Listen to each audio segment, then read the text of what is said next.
Haaland will still score goals, obviously, but whether he'll be at that 30 plus mark again, 35 kind of goals, you know, if he can get that, like I say, you got a chance of winning the league, right? So it'll be intriguing to see. Is it wide open? No, I'd say it's a 3-horse race.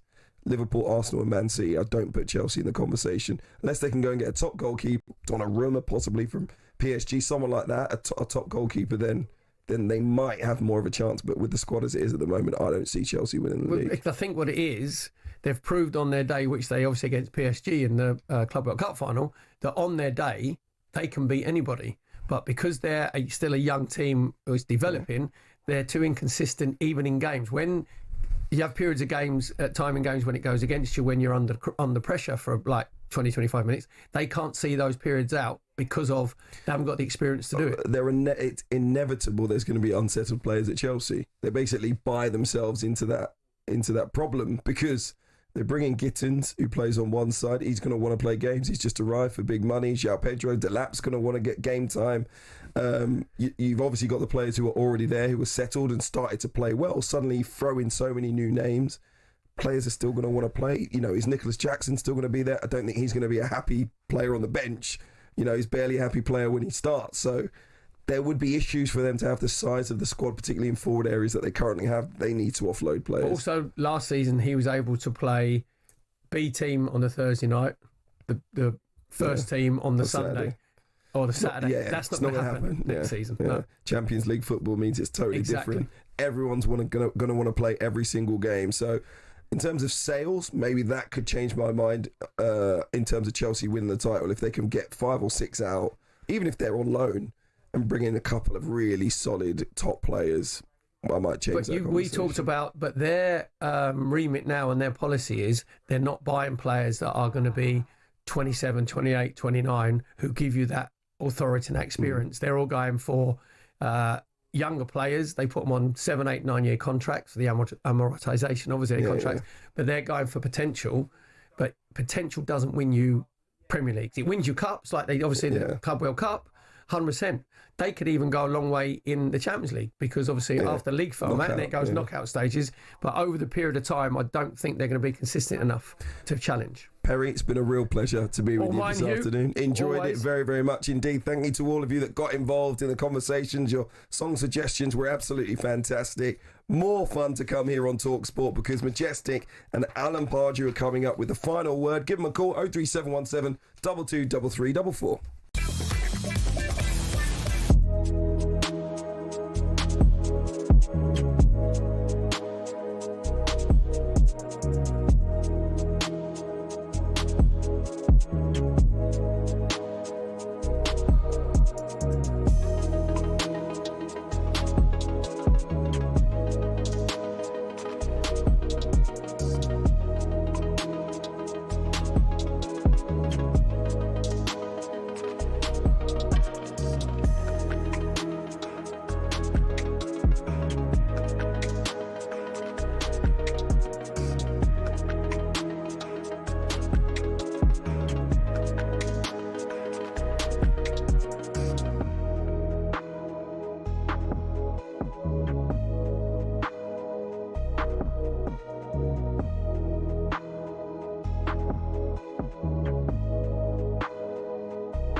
Formula One. It's a sport often seen as insular and elitist, but it's seen a meteoric rise under its owners Liberty Media, not only in popularity and viewership, but in the ability to almost print money. From greater access to more races, here's how it happened. For decades, Formula One was owned and run by one man, Bernie Ecclestone. He was old school, someone who thought the sport itself was enough, and there was no need for all this modern marketing and social media nonsense. But in 2016, Ecclestone agreed to sell his baby to American group Liberty Media. It cost Liberty Media $4.4 billion, and they quickly got to work. We got an F1 app almost immediately, and teams were allowed to show us more from behind the scenes. One of Liberty's most important deals was with Netflix, which in 2019 brought us Drive to Survive. The effect? An almost 70% rise in viewership for races in the US alone.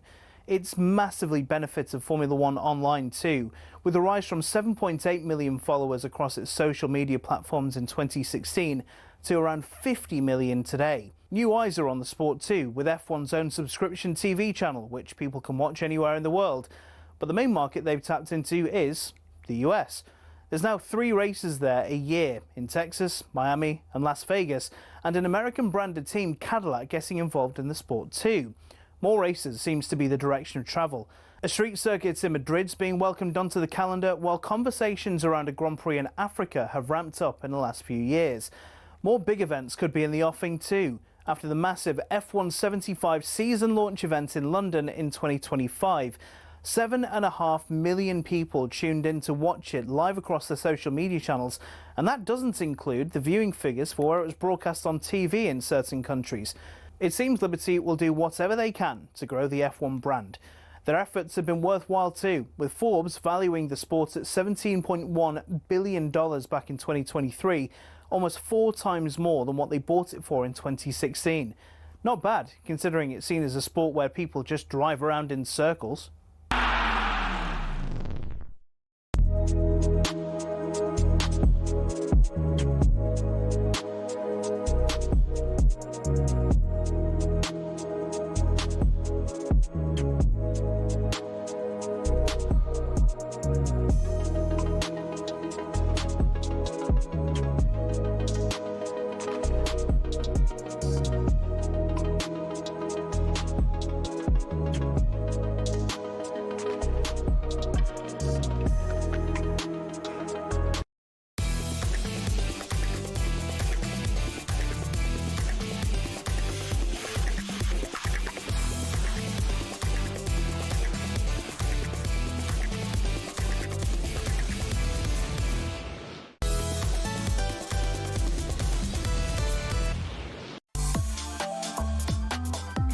Good evening, this is the final word with me, Majestic, alongside the experienced Premier League manager, Alan Pardew, and after a couple of weeks of not talking about Spurs on the show, we might be breaking that in very soon. Breaking news, Son Heung-min confirmed his Tottenham exit and received a guard of honour in their game against Newcastle in Seoul earlier today.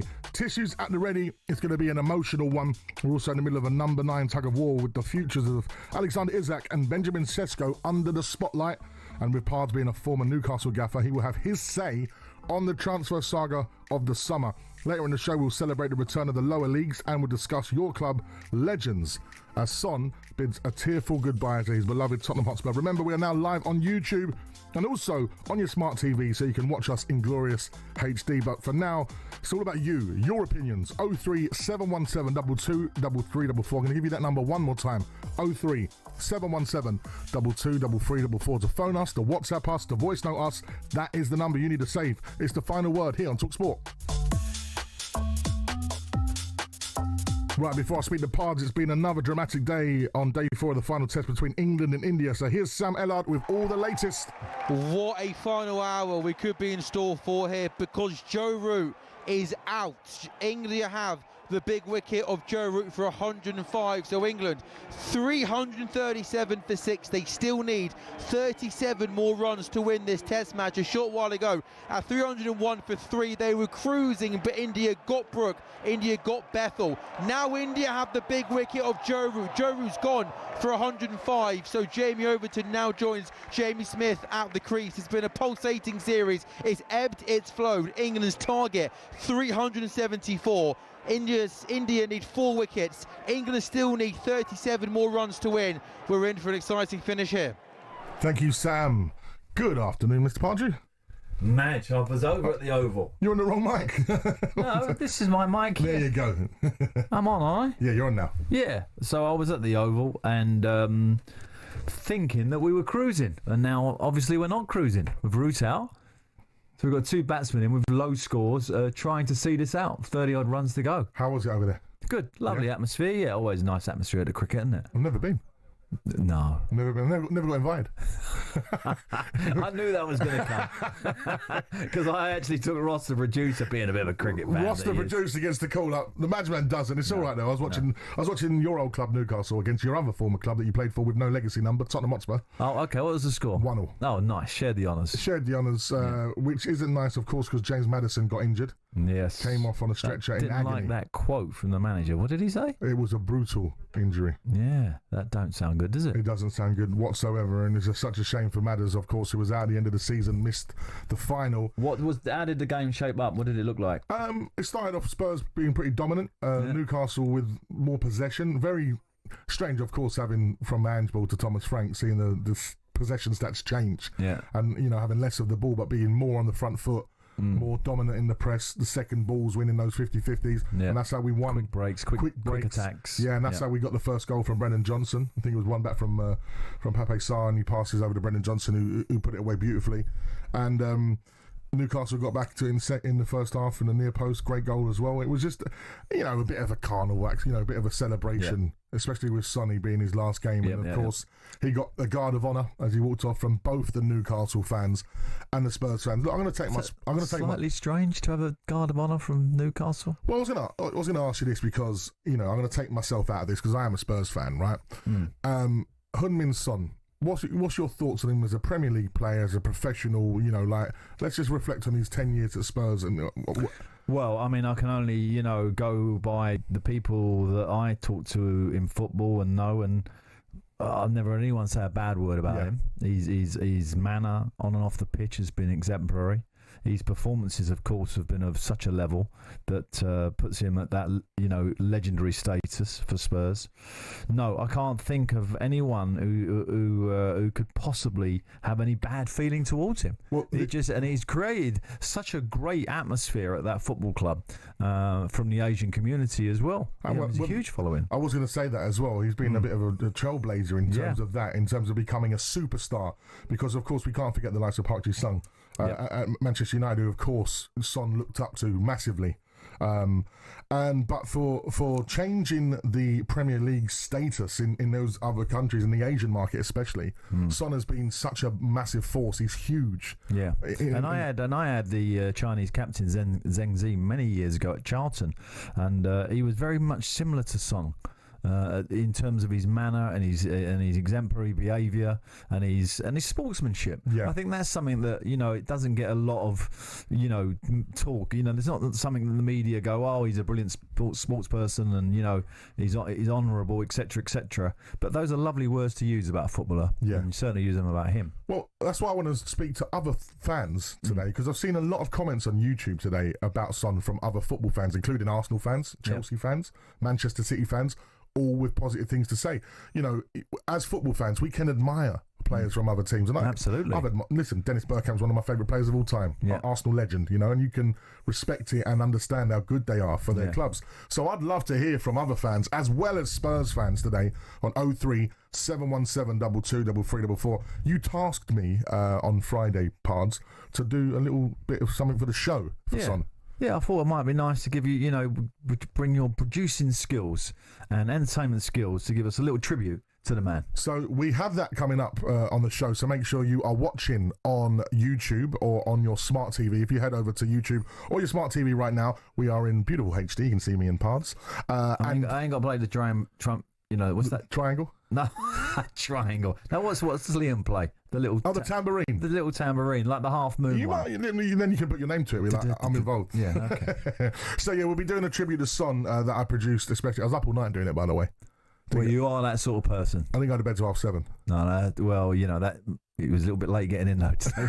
I'll blame Oasis for that. Okay, we'll come on to the that trains later. are ruined. Yeah. But listen, Spurs, Sonny leaves the pitch in tears after a 1-1 draw with Newcastle, but there's breaking news from our colleague Ben Jacobs. LAFC are finalising a deal to sign superstar Son Heung-min from Spurs. Agreement reached between LAFC and Spurs for a fee in the region of $20 to $26 million. Personal terms all agreed. Son could travel as soon as this week. Other LAFC players include, of course, former Tottenham captain Hugo Lloris and James Rodriguez. I would suggest that Daniel Levy has done another very good deal there. I think At those figures. Yeah. 10 years later on, you're getting the money back for him. Wow. Amazing. That's absolutely incredible. But big Korean community in LA as well. Yes. Massive, especially in the arts and the creative film and stuff. So I think Son is a perfect fit for LA. And of course, we do wish him well. I want to hear from you guys though. 03717 22 3344. We've got that tribute to Son later on. We're going to be talking Isaac as well as Shesko. So much to come on the show. Get yourself a cup of tea or a fresh beverage. Relax into it. It's Sunday evening. It's Imagine Pars. 3 hours, 5 to 8. Talk Sport.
Good evening, it is Sunday. Here on talkSPORT is the final word with Imagine Pars, aka Majestic, and experienced Premier League manager Alan Pardew. Keep those calls coming in on 03717 22 3344. Like I said, I want to hear from not just Spurs fans this evening, but Premier League fans across the board, or football fans in general, about Heung-min Son. He's in the 100 club. He's part of the deadliest duo of all time in the Premier League, which was Harry Kane and Son. Incredible that they didn't win anything together. And a trailblazer for, the whole Asian community in terms of what he's done in the Premier League. And That about sums it up. Yeah. Yep. And that has to go down surely as legendary status. Because I think the word legend gets thrown around a bit too much, Parks. Well, it does, but like individually as clubs, you can go right down the levels to Yeovil and places like that. But they all have their own legends, don't they? That have been absolutely massive. I noticed Barry Brannan, who I used to manage at West Brom, has signed a new contract at Sheffield Wednesday, although he hasn't been paid for 3 months. Yeah, well, so that's sort of that's sort of legendary stuff as well. So it does get thrown around. But Son, okay, when you're in that 100 club Premier League, that sort of says it all, really. Pretty special, isn't it? Yeah. You're in an elite club there. Yeah. Now, domestic football was back with a bang yesterday, and up in Scotland, the Premiership is also back. And right now, Celtic are taking on St Mirren. And here with all the latest is talkSPORT's Paul Mitchell. Half-time whistle has just gone here at Celtic Park. Celtic and St Mirren locked at 0-0, but tell you what, in stoppage time, Celtic thought they'd made the breakthrough. Some lovely play down the left-hand side by Dazan Maeda. Cut it back for new signing Benjamin Injan, and he got the touch, got the shot away with the goalkeeper, stuck his leg out, did Jamal George. The ball spun backwards, hit the underside of the crossbar and came out, and St Mirren managed to get the ball away. Some last-ditch defending from St Mirren has been top class. Alex Gogic playing in the back three with Fraser and Kings worked really hard, closed down Ademy on several occasions. Celtic with plenty of play. Kieran Tierney's made a very bright start on his second debut for Celtic. He's won 171st appearance, but his first since coming back from Arsenal. He's been very lively down the left-hand side, but not done just enough Celtic. And one good chance for St Mirren came from Mark O'Hara. Pulled a little cutback shot curling into the corner, and Kasper Schmeichel was there to push the ball away. All to play for in the second half. Half-time at Celtic Park. Celtic 0, St Mirren 0. Thank you very much, Paul. We'll have the latest during the show.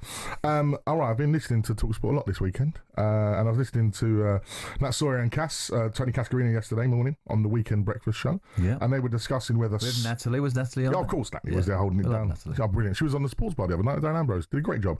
But they were discussing whether Son is a bigger Spurs legend than Harry Kane. Of Son, but time is right. He will always be a Spurs legend and earn the right to do what's right for him. He says he is ahead of Kane, in my opinion, because he didn't leave to buy a trophy. I would say that Harry Kane was an incredible servant as well. There would have been times where Harry Kane could have easily moved on, and he chose to stay at Tottenham until it really got to a stage where he had to move on. And look, he's their record goal scorer, Harry Kane. So it's not like he didn't do his bit.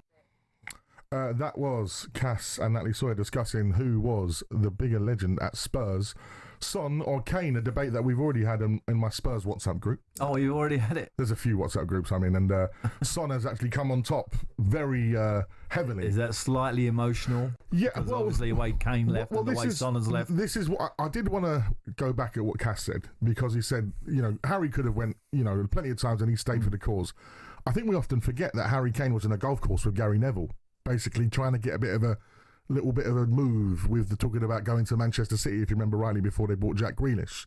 I thought that was a bit, and that was the summer that, City came in for him. He was on a longer holiday. He didn't start the season. And again, who turned up on that first day of the season when we beat Manchester City? Heung-min Son. Nuno's first game, we beat Manchester City at home. I think watching Son today, I did ask the question, and I'll ask you, Pards, as well, as an ex-professional. Harry went to Bayern Munich and he's won the Bundesliga. Brilliant. Well done, Harry. Deserved. Such a great player. Absolutely. He is a Spurs legend. He always will be. But seeing the way that Son kind of went out on his own terms with a trophy at Spurs, a European trophy, thrown up in the air by all the boys, the guard of honour, crying his eyes out. Do you think Harry might be looking at that thinking, if I just stayed another 2 years? No, I don't think I think that at all. So let's just park that one. I think just park that. Yeah, no, it's like we're doing a quiz on a Friday. We're getting parked. It kind of all come nicely dovetailed for Son, didn't it, with the trophy win? Last year, at the back end of last year, could have lost that to Man United, but actually during the game, it didn't look like that was going to happen. You deservedly won. And he gets a trophy, and obviously he's coming to the end of his career. I think that was fairly evident, actually, in some of his league form, that his days at Spurs were probably numbered. I just think it's just a great sort of exit for him. I think it's slightly emotional to compare the two. It's a bit unfair. They've both been absolutely brilliant footballers for your football club.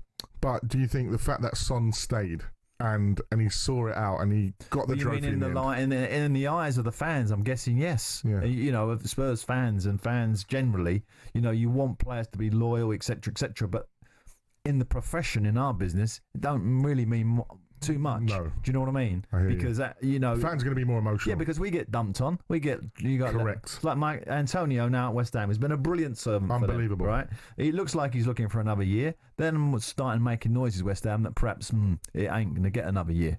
Now it's things like that. That's when you got to remember that there's two sides to a coin. There's the professional footballer, and he has to look after his family and his career first, and then the team. That's how it works. Yeah, no, it does make a lot of sense. Harry's done that, and so has Son. I will say as well, after seeing what's going on with Isak at the moment, my love for Kane's growing back even more so because, of course, when it did come to the crunch time with Manchester City, he got on with it. Levy went to Daniel, obviously said to him, look, you've got 2-3 years on this contract, you're going nowhere, mate. Yeah. And he got on. And it's hard to get your head down, you know. And he did.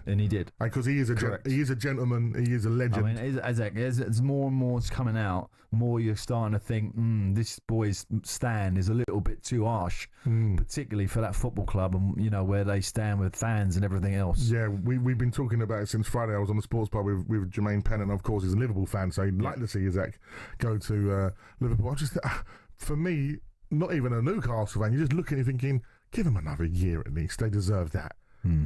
Well, you know, all I would say is I've been in that situation when a player is adamant in his mind that he's going, and it's almost impossible to turn that situation round in his head.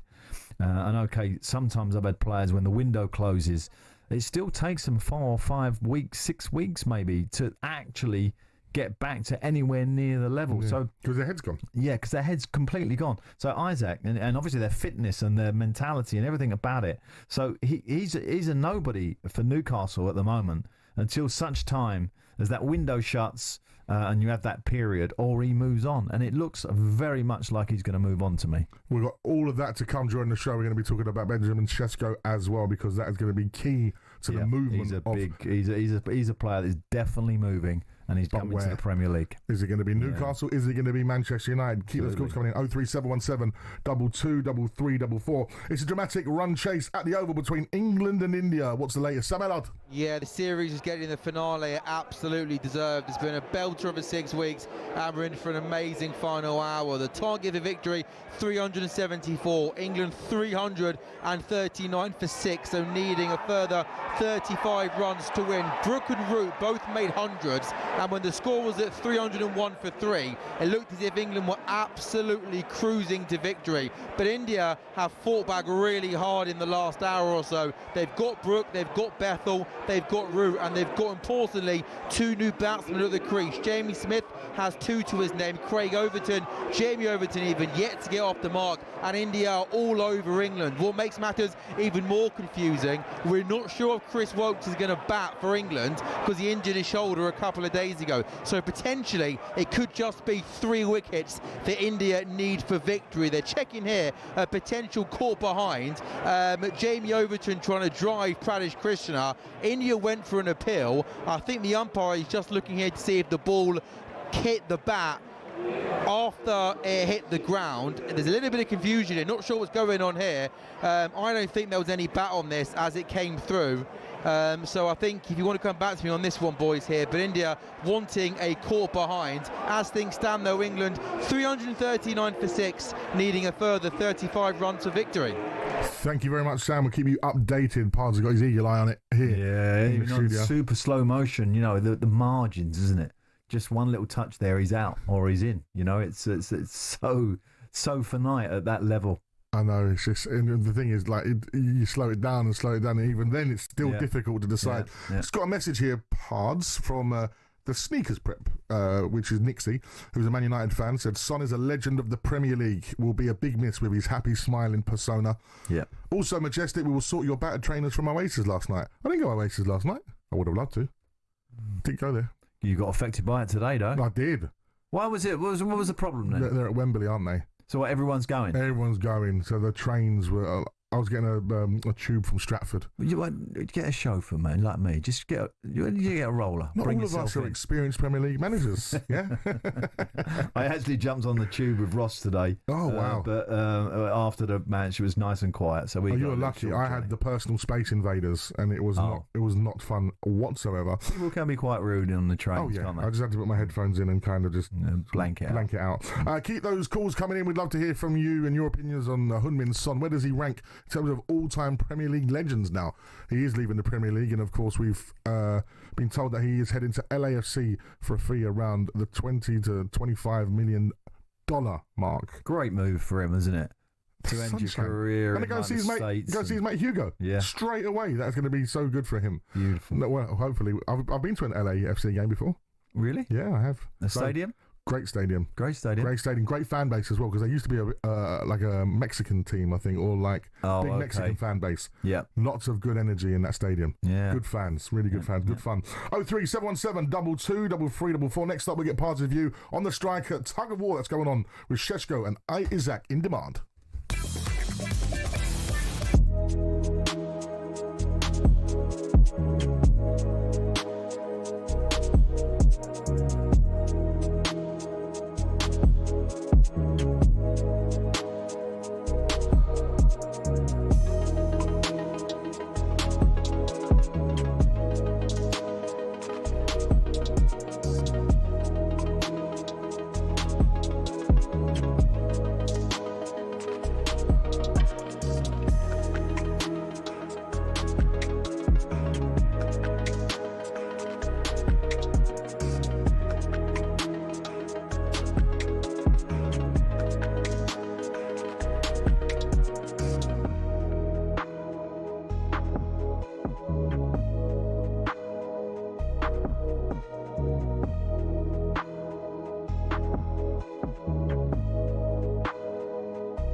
When Sir Jim Ratcliffe took control of footballing operations at United, the Manchester-born billionaire was somewhat welcomed in as a homegrown hero, ready to save the club from the dark days of the Glazers. But in just 12 months, he became a punchbag for many fans. So what happened? Well, let's take a look and you can decide for yourself. Over the last 3 years, the club lost 300 million quid, and Ratcliffe rightfully committed to sorting that. But what seemed to get fans' backs up is the way he went about it. For example, talkSPORT understands staff lunch options at the Carrington canteen have been reduced to just soup and sandwiches, which the higher-ups at the club say will save them 1 million quid a year. Now, that might make sense for many who don't get free meals at work themselves, but it does get a little bit more picky than that. It was reported that after staff brought some stationery, they were ordered to send sellotape back because it wasn't considered to be essential. And the reward for being Steward of the Week used to be 50 quid, but that was scrapped and replaced by a paper certificate. But it's not just seemingly stingy decisions. In 2024 alone, Ratcliffe oversaw 250 redundancies, and more were announced at the beginning of 2025. Now, while there are people who acknowledge United's staff numbers are overinflated, it's the optics which aren't great. Add to the mix the introduction of a flat ticket price of 66 quid for every fan, even children, while Casemiro's on 350 grand a week, and the frustration of fans reached fever pitch. Time will tell whether Ratcliffe's cost-cutting measures will improve outcomes at the club, but one thing's for sure, there's a long way to go for United to be back where many say they belong.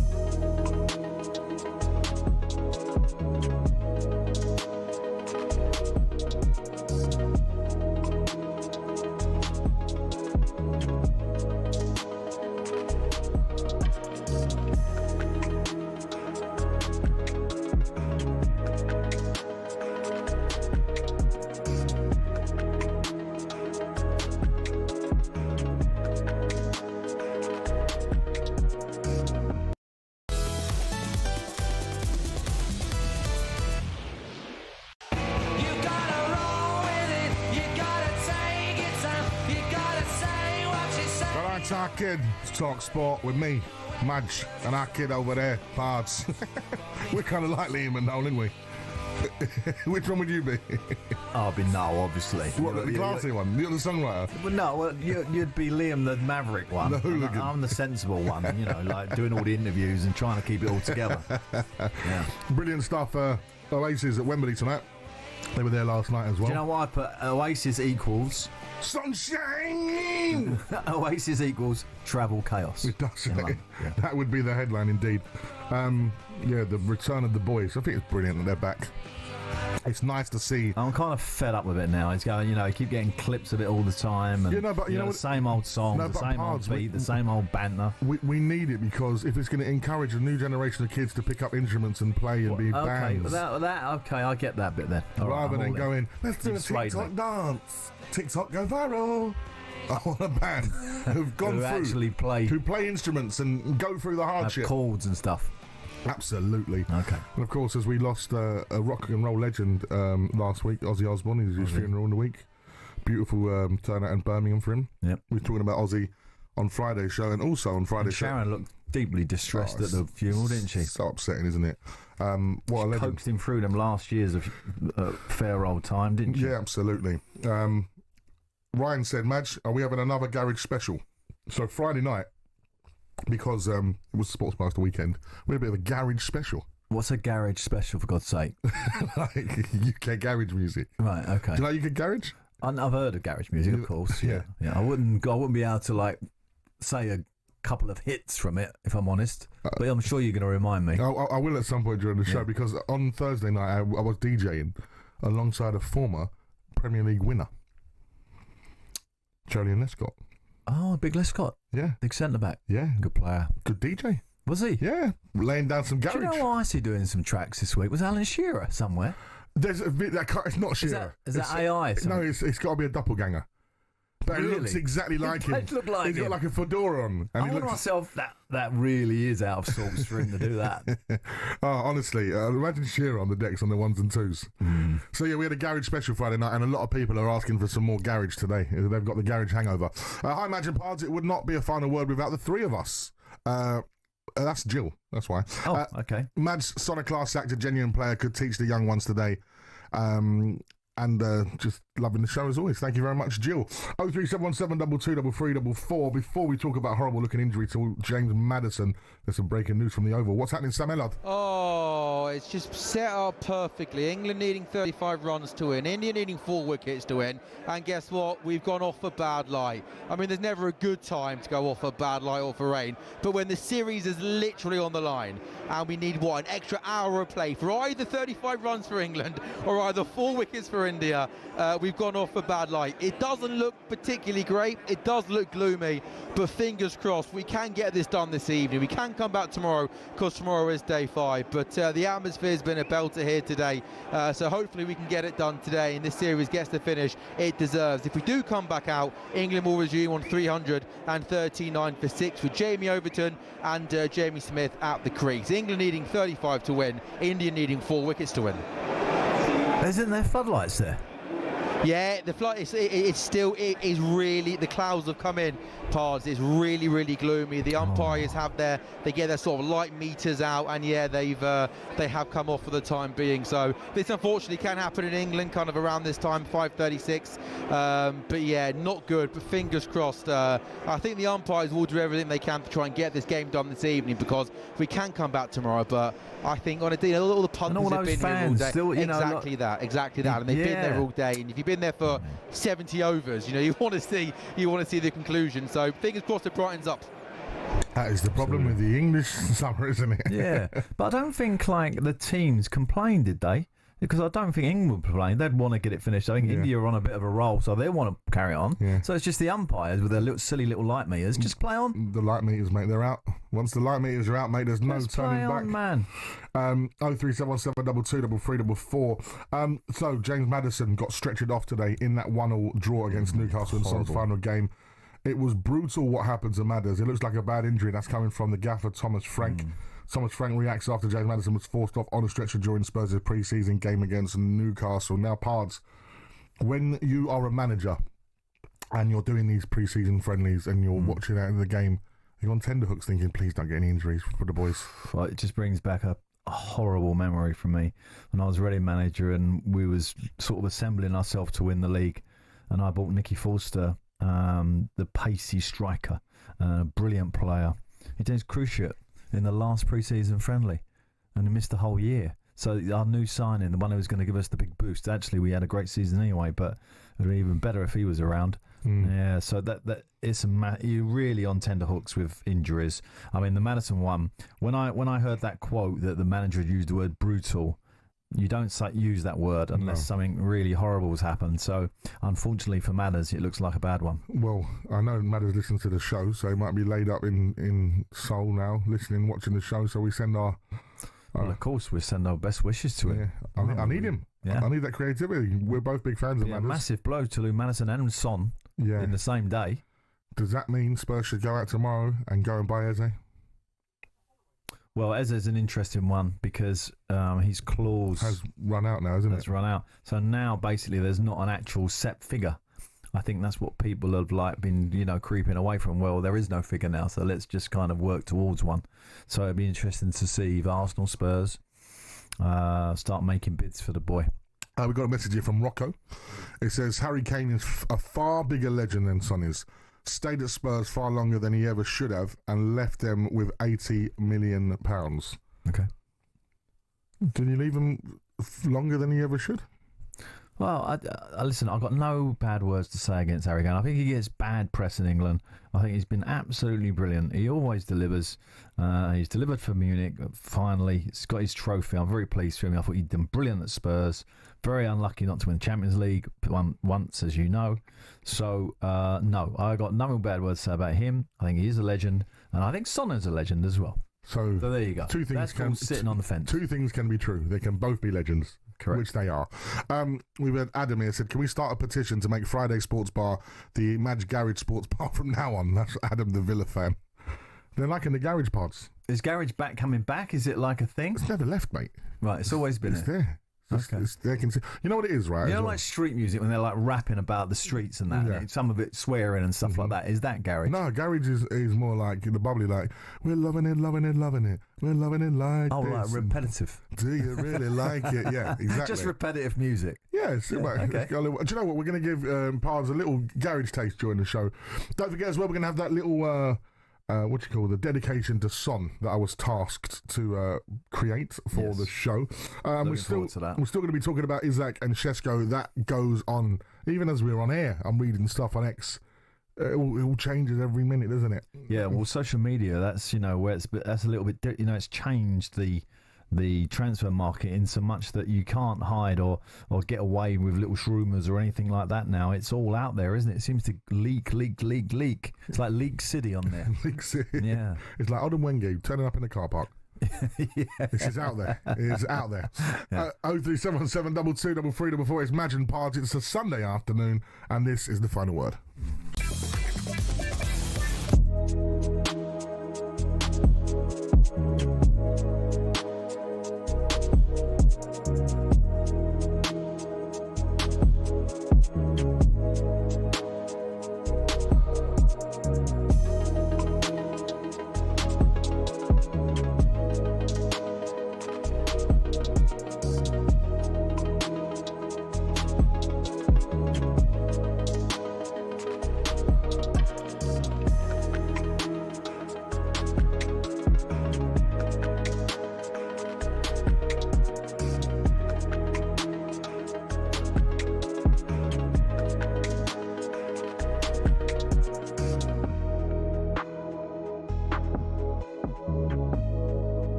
10k for Coldplay.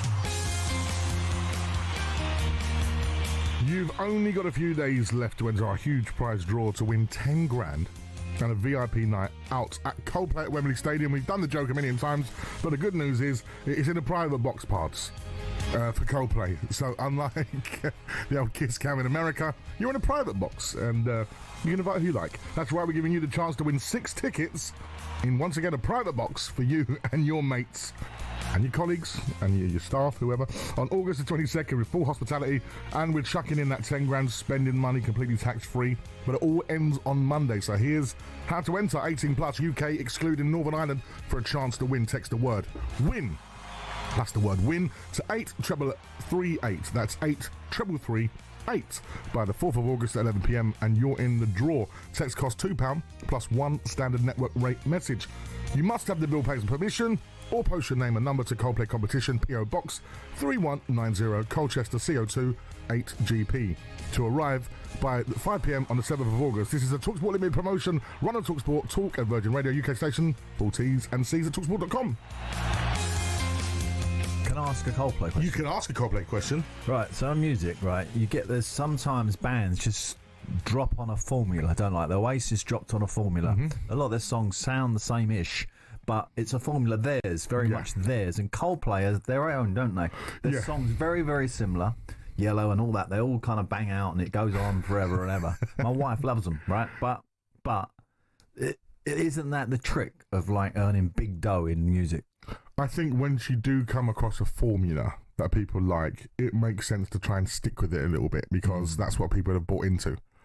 Because the Bee Gees messed around at the start of their career with a few formulas, and then they kind of died off a little bit, and then obviously the disco thing happened. Is that what is that the timeline? Yeah, yeah. Because when they used to do sort of like harmonies and stuff, and copying songs, and it weren't really at the top of their game. They were trying to find a way, and then the album come out for Stand Alive or whatever it's called. Can't remember.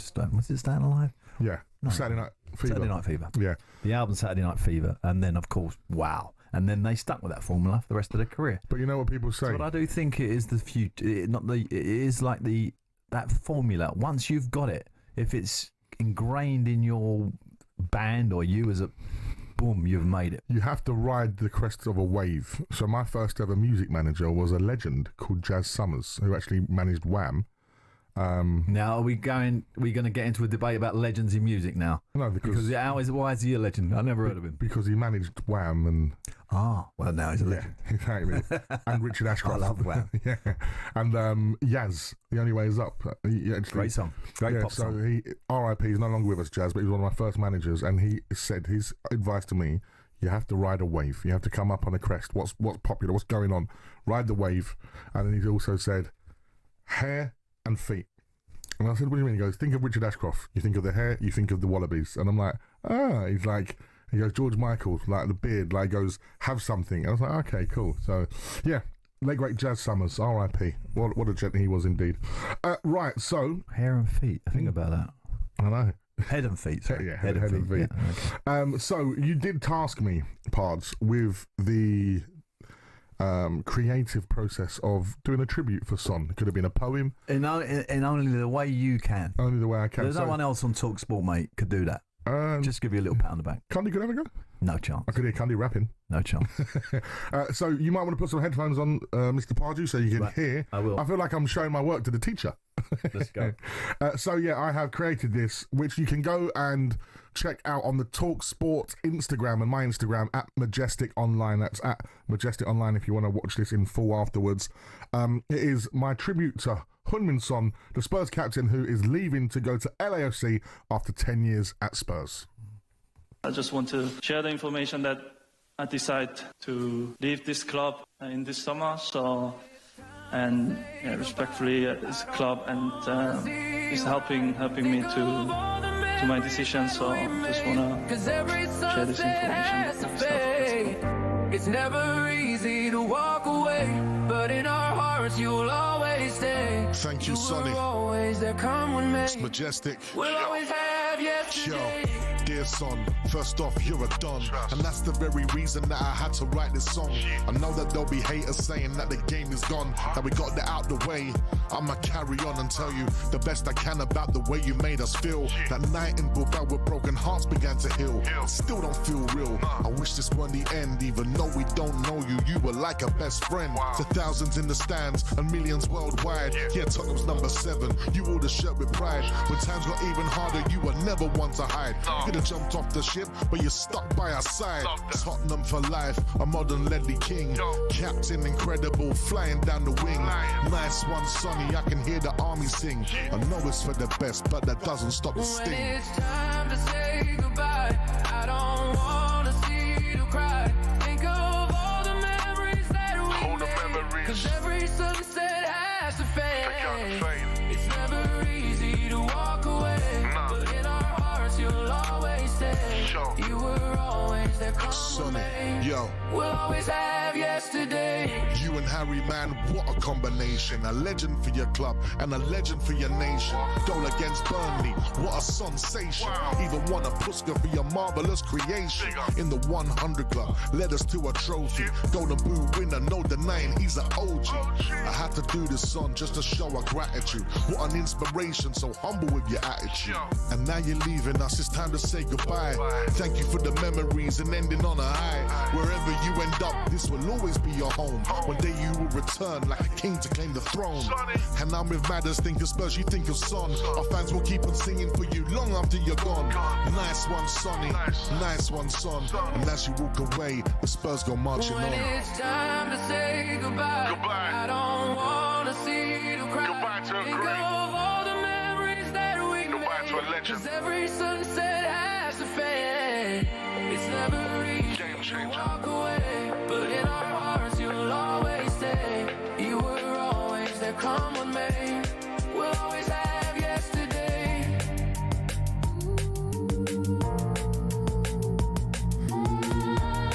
There you go, Pods. What do you make of that? We'll always That's pretty have tasty. Isn't it? That's almost genius level. To wrap that out, you've done it in what, a day and a bit? No, 5 hours.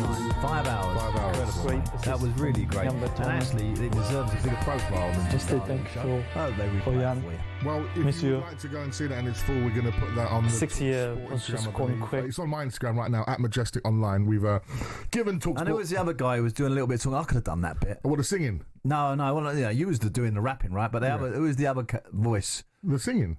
The singing not voice. The singing voice. There was another guy, wasn't there, talking, commentating a little bit? Or was that you as That's well? me. That's my backing vocals. That was Kevin, playing Kev. Ordinary Kev, sorry.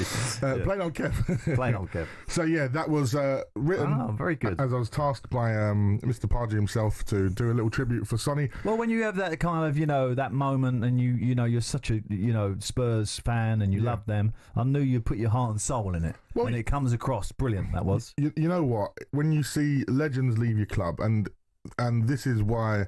And that's why Madge is a legend. I hate Spurs, but I can't knock talent. Whoever's texted that, thank you very much. But as I say, listen, I hope the people that don't support Spurs can relate to how they feel about their legends, for example. And you know what? Especially everything that's happened over the summer with Diego Jota passing away and his brother, which was so sad. And, sometimes it's nice to tell people while they're still here how much they mean to us and the fan base, So I think that made it even more reflective. I always think that when I go to funerals, people say all these wonderful things at funerals about somebody who's passed. Yeah. And actually never said anything like that when they were alive. Yeah. So, it's something to think about, actually. Absolutely. And give more praise. And as you said, today, there's no point arguing who's a bigger legend, Harry Kane or Son. They're both legends. Yeah. And, and I think what's really beautiful and interesting from my perspective to work with people like yourself and some of my colleagues at talkSPORT who I'm absolutely blessed to work with, like my heroes, is having the perspective of the footballer and the manager, because like you said, your careers are different to our emotions. Yeah. And we have to take that into account sometimes. And I like being on that beautiful fence now of being a fan, but that's in the media. So I can really find a balance and try and feed back to the fans that, look, we feel a bit differently to them because that's their life. That's right. This is our one club. And you know what? I had the pleasure of telling Maddison and Solanke and Brent Johnson and Mickey van der Ven at the boxing what it meant to us when we won that night. And that's why Son, for me, will forever go down a legend, because he gave us that night. And, you know, we've had it on here. When we saw the Toon Army win that trophy, and we was on air afterwards, and we had families calling us in tears, generations of people. And Crystal Palace as well. And Palace as well. You know, it's been... two brilliant fan bases have both won a trophy this year. It's been brilliant. And Spurs, so that's 3, really, because obviously Spurs waited so long. But, you know, I think it is important, because Isaac, it sounds to me like, when I look at him now, when we're going from something in a completely different scenario, right? We're talking about the love of a player, etc., etc. Now, but it does make a lot of sense what you're about to say, because I know where you're going with this. Yeah, because last year when he wanted a new contract, it wasn't forthcoming, and it might have been that he got a really bad feeling from that summer. Like, he'd done well, he wanted a new deal, they didn't give it to him for whatever reason. We're not going to be party to that. That he is carrying a hangover of that into this year, where he's done brilliantly, and now there's clubs interested in him. He's like, well, didn't show me that love last year. Yeah, absolutely. Tony from West London said, just on the point you're talking about once someone has passed, I say, buy me a coffee or a pint to make a memory rather than flowers on my funeral. That's quite poignant, isn't it? Yeah. Becky's a Spurs fan. I'm sobbing. That's great, Majestic. I love it. I hope he hears it. Adam said, please make that Son tribute available on Apple Music so I can add it to my playlist. Madge, the Son tribute was pure quality from Baz, the Charlton fan. Captured everything about him. Pure class, mate. Listen, as I said, it's nice to get creative, and that's why I said in the start of the lyric is I'll probably get some haters saying, "Oh, the game's gone." You know what I mean? Because I'm being emotional and reflective and saying, I couldn't care less. I love Sonny. Oh, that's right. You know, that picture that come up on there with me, my dad, and him. It was my dad's birthday at when we was in the Champions League. We was watching the video on the screen here, but obviously people listening on the radio ain't going to see that. No, that video was very good. Yeah, if you see the video, there's a picture of me, my dad, and Son. And my dad never gets it. He called my dad Sir. He was so polite. So I said, "Oh, Sonny, you can have a picture, please." It's my dad's birthday. He said, "Oh, happy birthday, sir." He was just so nice. Yeah. Brilliant. 03717 22 3 as we reflect on the fact that Heung-min Son is leaving to go to LAFC to start a new life in Hollywood. He's going to be in Hollywood. But let's go back to Scotland to get all the latest from the Premiership, where Celtic are taking on St Mirren. And here with all the latest is talkSPORT's Paul Mitchell. It's Celtic 0, St Mirren 0. Don't think they'll be writing any songs about this one, but you never know. Celtic had a real chance, and it was a slice of fortune for St Mirren. Hatate with a shot, it deflected off Fraser. Goalkeeper was beaten. Watched the ball come back off the woodwork. It hit Shamal George and hit the same piece of woodwork again, and he somehow managed to get it clear. Yang is off, Forrest is on, Tierney is off, Austin Trusty is on as Celtic try and make changes, but 67 minutes gone. So far so good for St Mirren. It's Celtic 0, St Mirren 0. That's brilliant from Paul. They won't be writing any songs about this one. And so far so good for St Mirren. They've got a 0-0. I mean, it just goes to show you, you know, when Celtic come to town, you know, a draw is like a massive result. Absolutely. It's like unbelievable. So, the good thing is, I know a lot of people are thinking, it's going to be Spurs or not. It's not, because we're going to be talking about your club legends today. Whoever your club is, whoever you think's a legend. Like we said, perhaps tonight is the night that we do celebrate people that are with us, and we can give them their props and their flowers whilst they're still here. We're going to be discussing who is a club legend at your club this evening. 03717 22 33 44. Get those in now. Get ready to phone us as well, so when we have that discussion, you are ready to come on air and have your say. And next up, we're going to be talking about Isaac Shesko and club legends. It is talkSPORT. It is the final word with Madge and Parts.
One. It's a sport often seen as insular and elitist, but it's seen a meteoric rise under its owners Liberty Media, not only in popularity and viewership, but in the ability to almost print money. From greater access to more races, here's how it happened. For decades, Formula One was owned and run by one man, Bernie Ecclestone. He was old school, someone who thought the sport itself was enough, and there was no need for all this modern marketing and social media nonsense. But in 2016, Ecclestone agreed to sell his baby to American group Liberty Media. It cost Liberty Media $4.4 billion, and they quickly got to work. We got an F1 app almost immediately, and teams were allowed to show us more from behind the scenes. One of Liberty's most important deals was with Netflix, which in 2019 brought us Drive to Survive. The effect? An almost 70% rise in viewership for races in the US alone.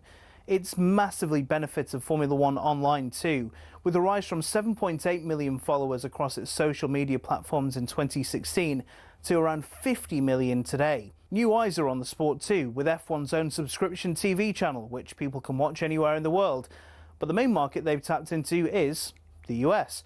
There's now 3 races there a year, in Texas, Miami and Las Vegas, and an American-branded team, Cadillac, getting involved in the sport too.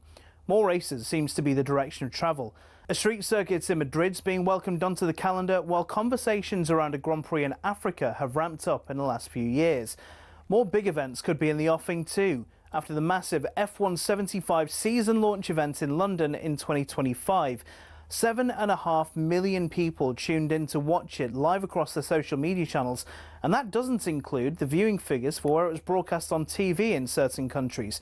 It seems Liberty will do whatever they can to grow the F1 brand. Their efforts have been worthwhile too, with Forbes valuing the sport at $17.1 billion back in 2023, almost 4 times more than what they bought it for in 2016. Not bad, considering it's seen as a sport where people just drive around in circles.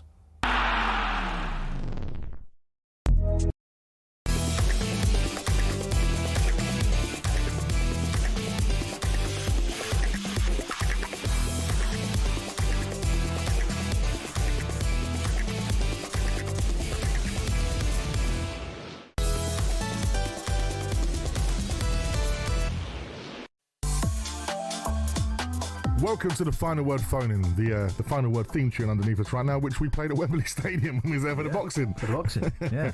It's me, Majestic, alongside the former Newcastle boss, Alan Pardew, which is very important because we're going to be talking about Newcastle in a moment's time. And yes, we're going to be talking about that striker merry-go-round. Soon, we're going to be talking about club legends as Son bids farewell to Spurs.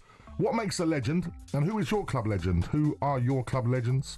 Which is the one player that stands out for you? The phone lines are now open right now, 03 717 22 3344. Call us right now to air your views to the nation on the Final Word. So, Pards, someone said, pass the sick bucket. Pards, you calling your Son genius? Give over. Son's leaving, so what? No, that's fair. You're always going to get them, mate. You know. That's part of life these days. But, that's why I like to do everything unfiltered, because it just shows, with all the nice ones, you're going to get some. Yeah, you're going to get something. And that's why I said in the song, people are going to say the game's gone because I've done a song about Son. Cheer up, Sunday afternoon. I always just say that to footballers sometimes. I used to get footballers who are very shy, wouldn't say anything in the dressing room and everything. And I would say, with all due respect, you need to speak up because no one's going to remember you.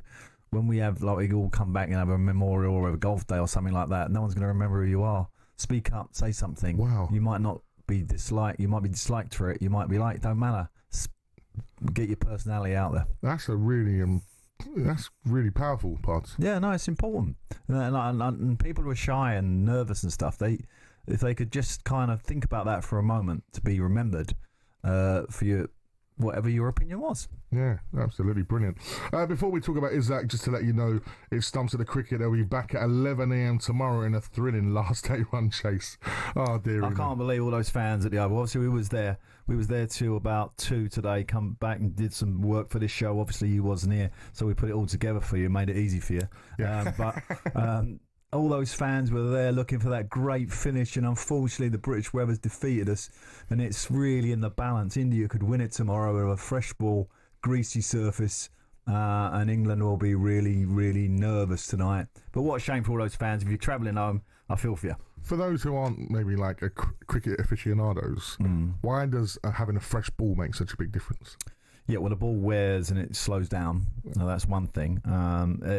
You can, particularly if the surface is damp or the air is sort of moist, it'll move, will speed up, so everything will be quicker tomorrow. Wow. And they'll be quicker because they'll be fresh, the fielders. So if you nick anything, there's a good chance they're going to catch it. They're not tired in the field. So it makes it much more advantage to the team that's bowling. So let's talk about Isaac now.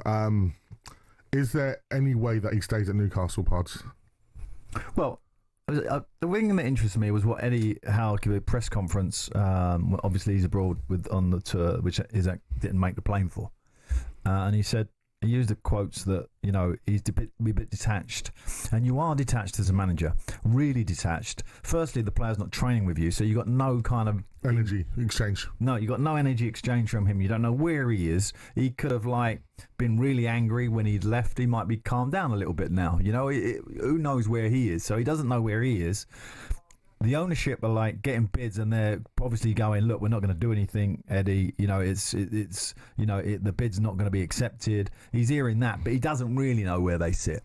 So that's why he said I don't really know. And I thought that was a great thing to say. Yeah. It takes the pressure off him a little bit, where they're all asking him questions all the time. Don't matter about the performance, don't matter about the form of any other player. There's only one conversation in his press conference. Yes, Isaac, right?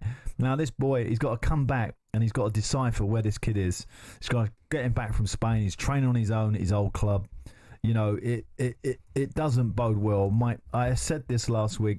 My gut feeling is he's going, and I think the bid that they've put in for Sesko smacks to me of they know, yeah, and they need to move, and they need to get the best on the market right now. Obviously, Guy Carrez has gone, and a few options have gone already. So this is the one. Newcastle have got to get him, and obviously Man United are obviously making pitches as well. So they're up against another big rival who they've already lost a player to. Obviously, the Brentford boy, and Bomo. So it's their season really is on the line in the next two or 3 weeks of this window. Absolutely. So let's talk about the fact that Darren Ambrose has been getting a bit of stick. Is he? Yeah, he was on. Sound like Darren? Yeah. Talking about the Newcastle and Man United, whether or not Sesko should go to Newcastle or Manchester United. And He's ex-Newcastle player? He is indeed. And of course he's... Oh, so he was siding to Newcastle. Gotcha. And I think with the Man United fans, I think the signing of both Cunha and Bueno has said to them, look, we're still Man United, and even though we're not in Europe, we can still get big players. Yep. Now, this is a really difficult one because the Sesko situation with Newcastle there, Champions League football, just won a trophy. Great midfield behind him. Great wingers. Where would you advise him to go if he was your client as an agent? Well, I think that's very difficult because the boy will have some feelings. He's grown up with Premier League football. He will have feelings towards both of those clubs somewhere in his makeup. So he'll have either a good feeling about Man United or maybe a stronger feeling about Newcastle. There'll be maybe players that he's played with at those football clubs who will be on the phone to him, trying to persuade him. So he's got a lot pulling at him, and it might be nothing to do with finances. The two deals, I'm guessing, are going to be pretty similar. Yeah. So it really is going to be an emotional choice for him.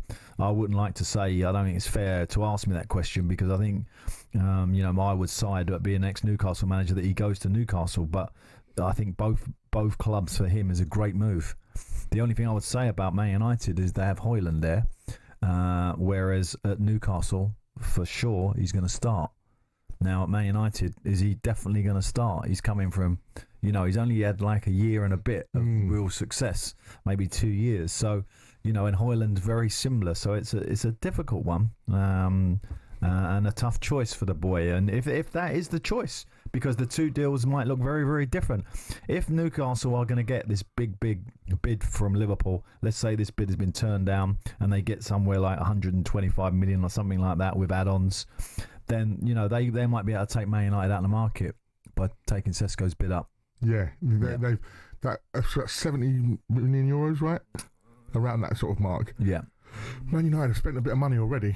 Yeah. I don't think they're going to want to be spending that kind of money, really. And when you look at the transfer market, one of the things that I think is important for me to explain is that actually clubs can be in a bad seat. Like at the moment, Garnacho coming out of Man United, it looks like the buying club has got all the cards in their favour, right? And Chelsea, to me, look like they've done the job on him. He's going to Chelsea, right? It's all kind of set up nicely, and Chelsea are waiting for the price to come down. But at some point, these clubs, that position changes. The Man United go, look, if you don't bid now, you don't come in now, you ain't going to get him. And if you are going to get him, you're going to pay more. So there's a delicate balance there. But if United want to do this deal, I'm guessing one of them, someone in that camp needs to move on. Absolutely. A bit noisy in our gallery today, isn't it? Yeah, where is that going on? Having a meeting, isn't it? It's lovely, isn't it? 03717 22 344. It's on an important point. There was losing track. Yeah, I know. Is the number to call us. It's Majestic. It is Alan Pardew, the quieter of the final word squad today. Give us a call. We want to hear from you about your club legends as well. Wayne Pierce says, can you do Sancho's song for him leaving United one day? That might be Jojo's song. Get out right now. 03717 22 344. It's the final word on talkSPORT.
Right, Pards, get your headphones on, please, because we're showing you a little bit of a two-step UK garage here. Do you remember this tune?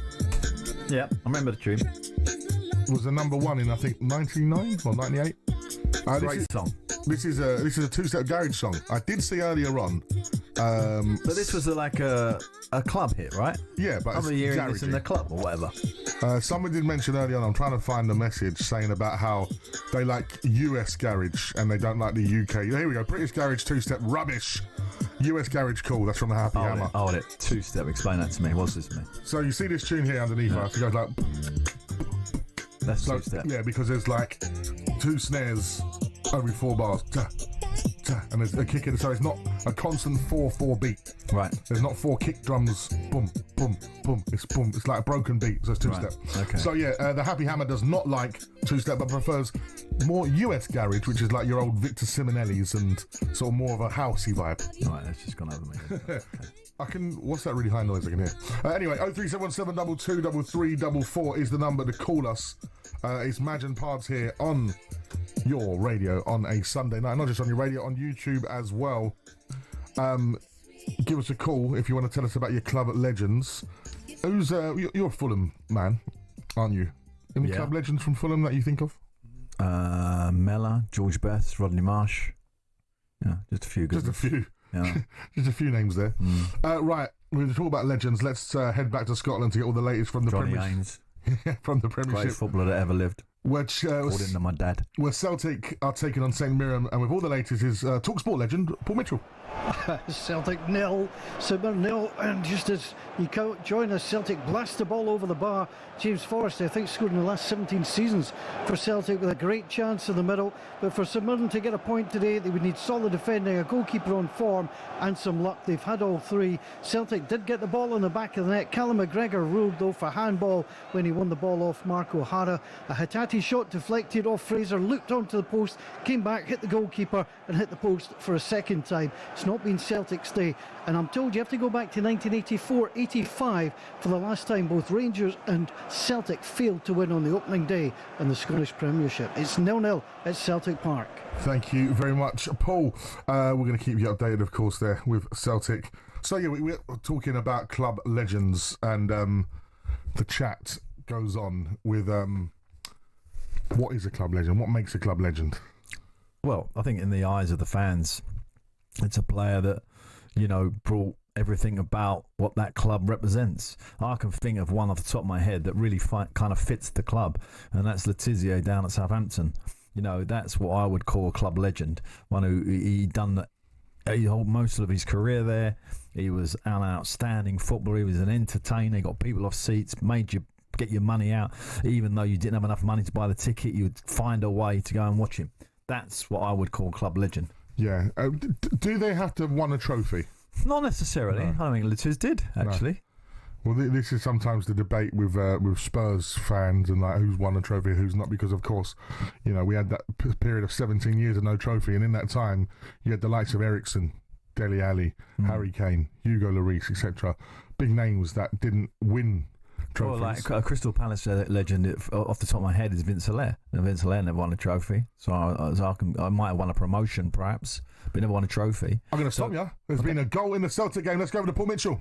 1-0. Well, Celtic finally have the luck. It's Celtic 1, St Mirren 0. It's Luke McCowan who came on as a substitute. He's made the difference in this one. Lovely build-up play from Celtic. McCowan brought the ball back onto his left foot, let go from the edge of the box. It certainly picked up a deflection, I think, from Mark O'Hara. That was enough to take it past Shamal George. 2 minutes to play of normal time. It's Celtic 1, St Mirren 0. Thank you very much, Paul. Let's go to the phone lines to talk more about club legends. And we're joined by Dave, who's a Spurs fan. Good evening, Dave. How you doing? All right? Yeah, very well. On Sonny's last game, shame, obviously, Madders took that injury. It looks like a bad one as well, Dave. Listen, I'm just going to say to this about Son. That brought tears to my eyes and every hair on my body stood on end. That was an amazing rendition. Oh. Really good. Thank you so much. In fact, somebody should play that to Son because he will definitely cry. Thank you very much. Hopefully we can do that. You know, when you think of club legends, Dave, who for you is a Spurs club legend? Well, I mean, you know, Tottenham have been very lucky. We've produced a lot of good players. Harry Kane's an obvious one, Paul Gascoigne, but for me personally, it's Glenn Hoddle. He's the reason I support Tottenham Hotspur. You know, as a kid, I would have been about 12 when I first saw him play, and he could just plonk the ball into the space where the player was running onto it. I've never known a passer of the ball quite like him. So for me personally, and it is always a personal thing, as Pards was just referring to there, it's a personal thing, and whether he won whether he won trophies or not is irrelevant. He's a club legend for me. He's the reason I support the team, and a damned fine footballer throughout. Absolutely, that's right. You know, I was just talking about Matt Letizia there, someone that gets you off your seat, and you know, they're usually the players that kind of resonate with your fan. You know, when you engage with a football club, you're usually engaging with the star player. That would make sense to do that. I mean, there's other club legends who have been at, you know, Mark Noble, for example, who've been at a football club all his career. You know, produced fantastic moments. Never won a trophy for them, but you know, will be regarded as a club legend. So you know, it is different. It's not always the same. Danny Blanchflower was someone I was thinking of when he was talking about Spurs legends and stuff. You know, and you think of Arsenal and some of the legends that they've had over the years. There's so many clubs who've had legends. You know, see Vincent coming up there, Vincent Company, loads and loads and loads. Stevie G. It is difficult, and I think it is a personal preference.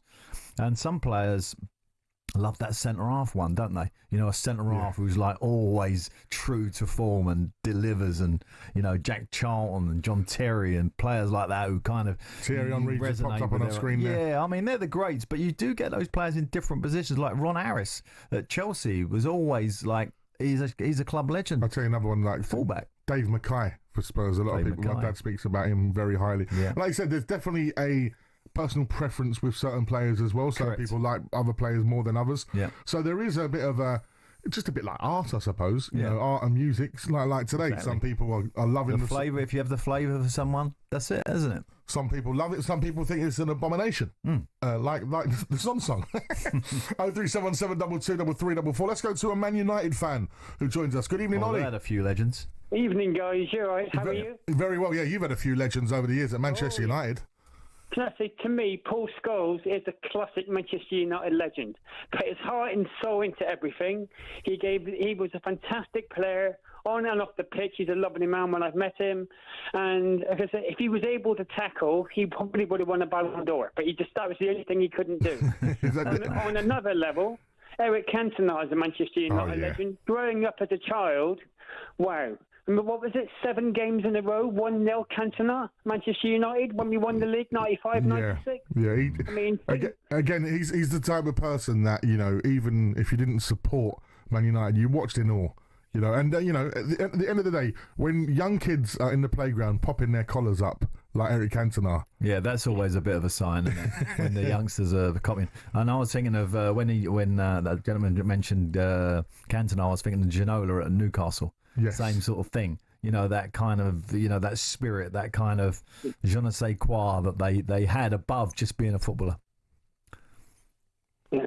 Guys, can I just say one other person, please? This might be a bit out there, but I'd say even David De Gea with Manchester United. Those last few years, what he did for the club, when everyone was slagging him off, I thought he was fantastic. And in my mind, I put him up there as a club legend. You know what? The way that you guys parted company with De Gea was so sad. Because he deserved more respect. Yes, he did. 100%. And I think, do you know what? Let's be completely honest. With the Son situation over the last year, a lot of people were saying Son's finished and he's gone and etc. And, you know, but I just think sometimes, surely, Pards, but again, this is back to the emotion removed from the business. Well, I'm going to come back to a point. This is an important point, by the way. Go on, finish. No, finish. Well, I'd say, like, you know, for me, Sonny had credit in the bank, so to speak, right? Yeah. And what I said about Son, when people say, his legs are gone now, he's not the same. I said, if everyone talks about, say, Ange's system didn't work, for example, then we have to give all of the players a bit of a pardon and go, let's see how it works under a new manager in a different system. Right. I want to talk to you with the manager's head on, right? Let's go. The problem you have... Also, I mean... Exactly. So when you've got a legend who's coming to the end of his career, it's a massive problem for a football club, because how do you let them go, right? How does that process work? Now, in Son, you have to say that it's all come together and it's lovely. But I remember Roy Keane, right? Roy Keane talking about Brian Robson.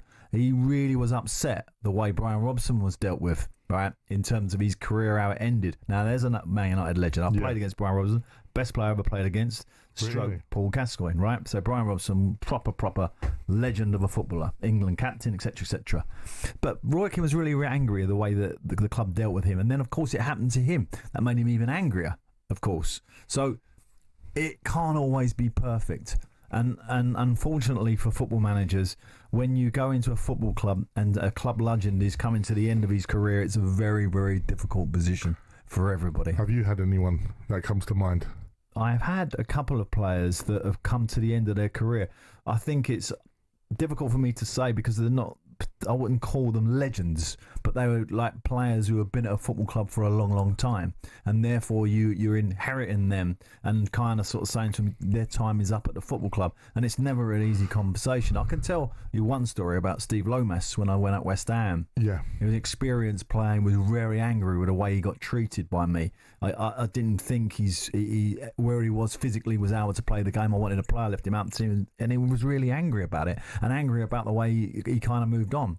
And he made that very clear to me. We have since, met and put that behind us, and we shake hands and look each other in the eye, no problem. But it was very, very difficult time.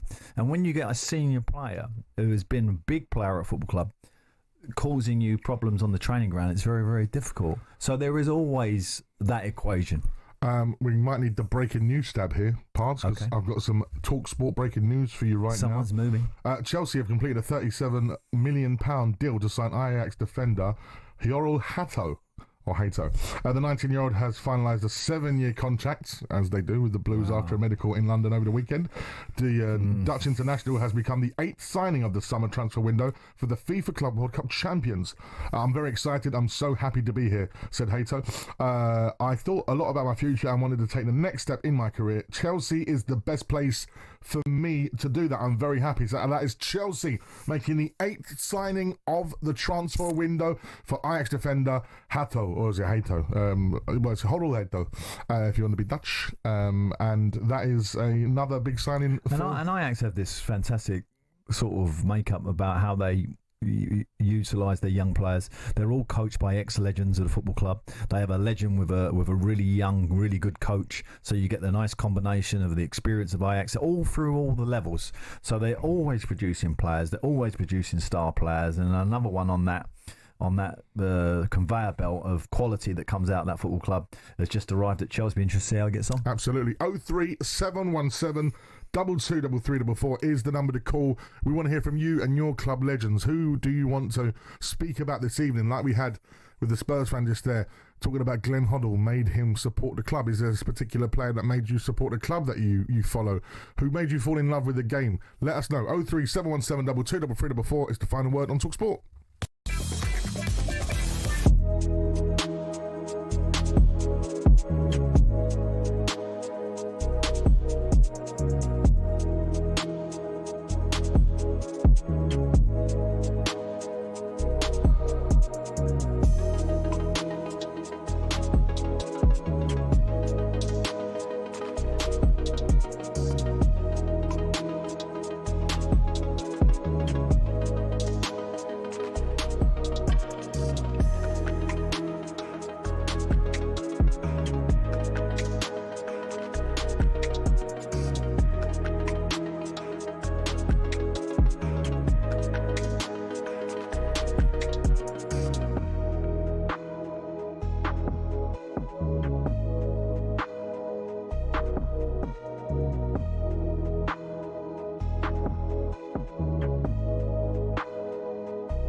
When Sir Jim Ratcliffe took control of footballing operations at United, the Manchester-born billionaire was somewhat welcomed in as a homegrown hero, ready to save the club from the dark days of the Glazers.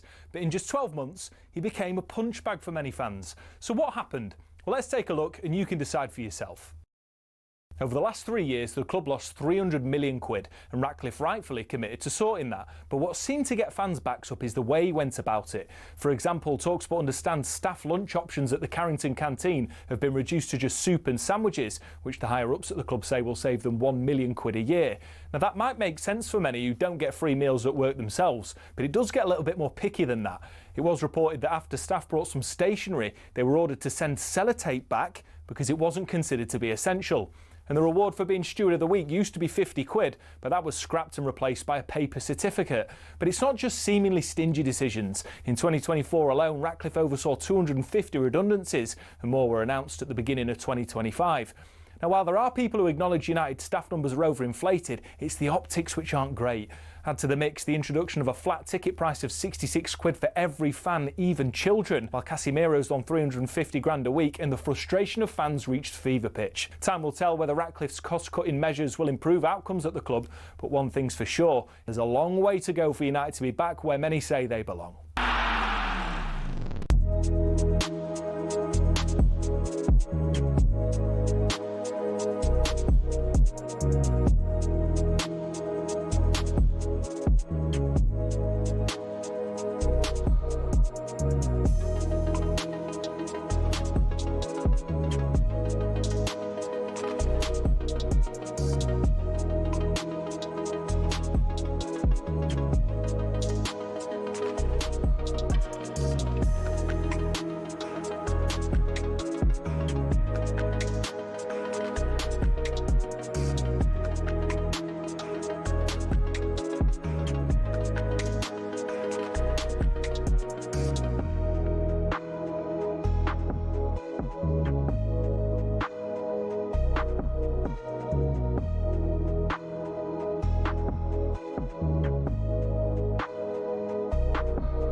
That's right, it is the final word phone in with Madge and Pards here on talkSPORT as we talk about club legends. Who's the club legend to you as we say farewell to Heung-min Son, who leaves Spurs after 10 years at the club, captained the club, took him to European glory back in May in Bilbao. Now he is heading off, as we understand on talkSPORT, to LAFC to join his former teammate and former Spurs captain and French captain and World Cup winner Hugo Lloris.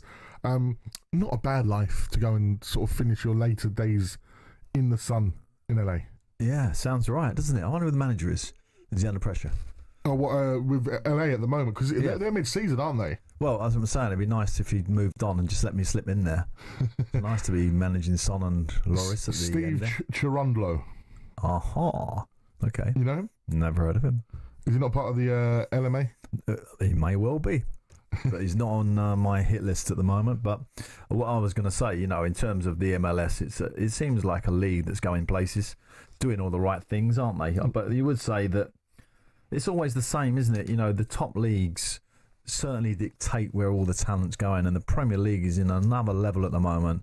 There's no other clubs in Europe really can compete with Premier League clubs. These figures are way above Juventus can pay, and AC Milan and all those greats. Even Real Madrid and Barcelona have been very quiet in this window. Well, yeah, that's the other thing we're talking about as well, is like the friendlies now, of course, because Newcastle and Spurs played in Seoul this evening. Yeah. Got Everton and got their pre-season friendlies, and they got the little Premier League tournament, isn't it? Yeah.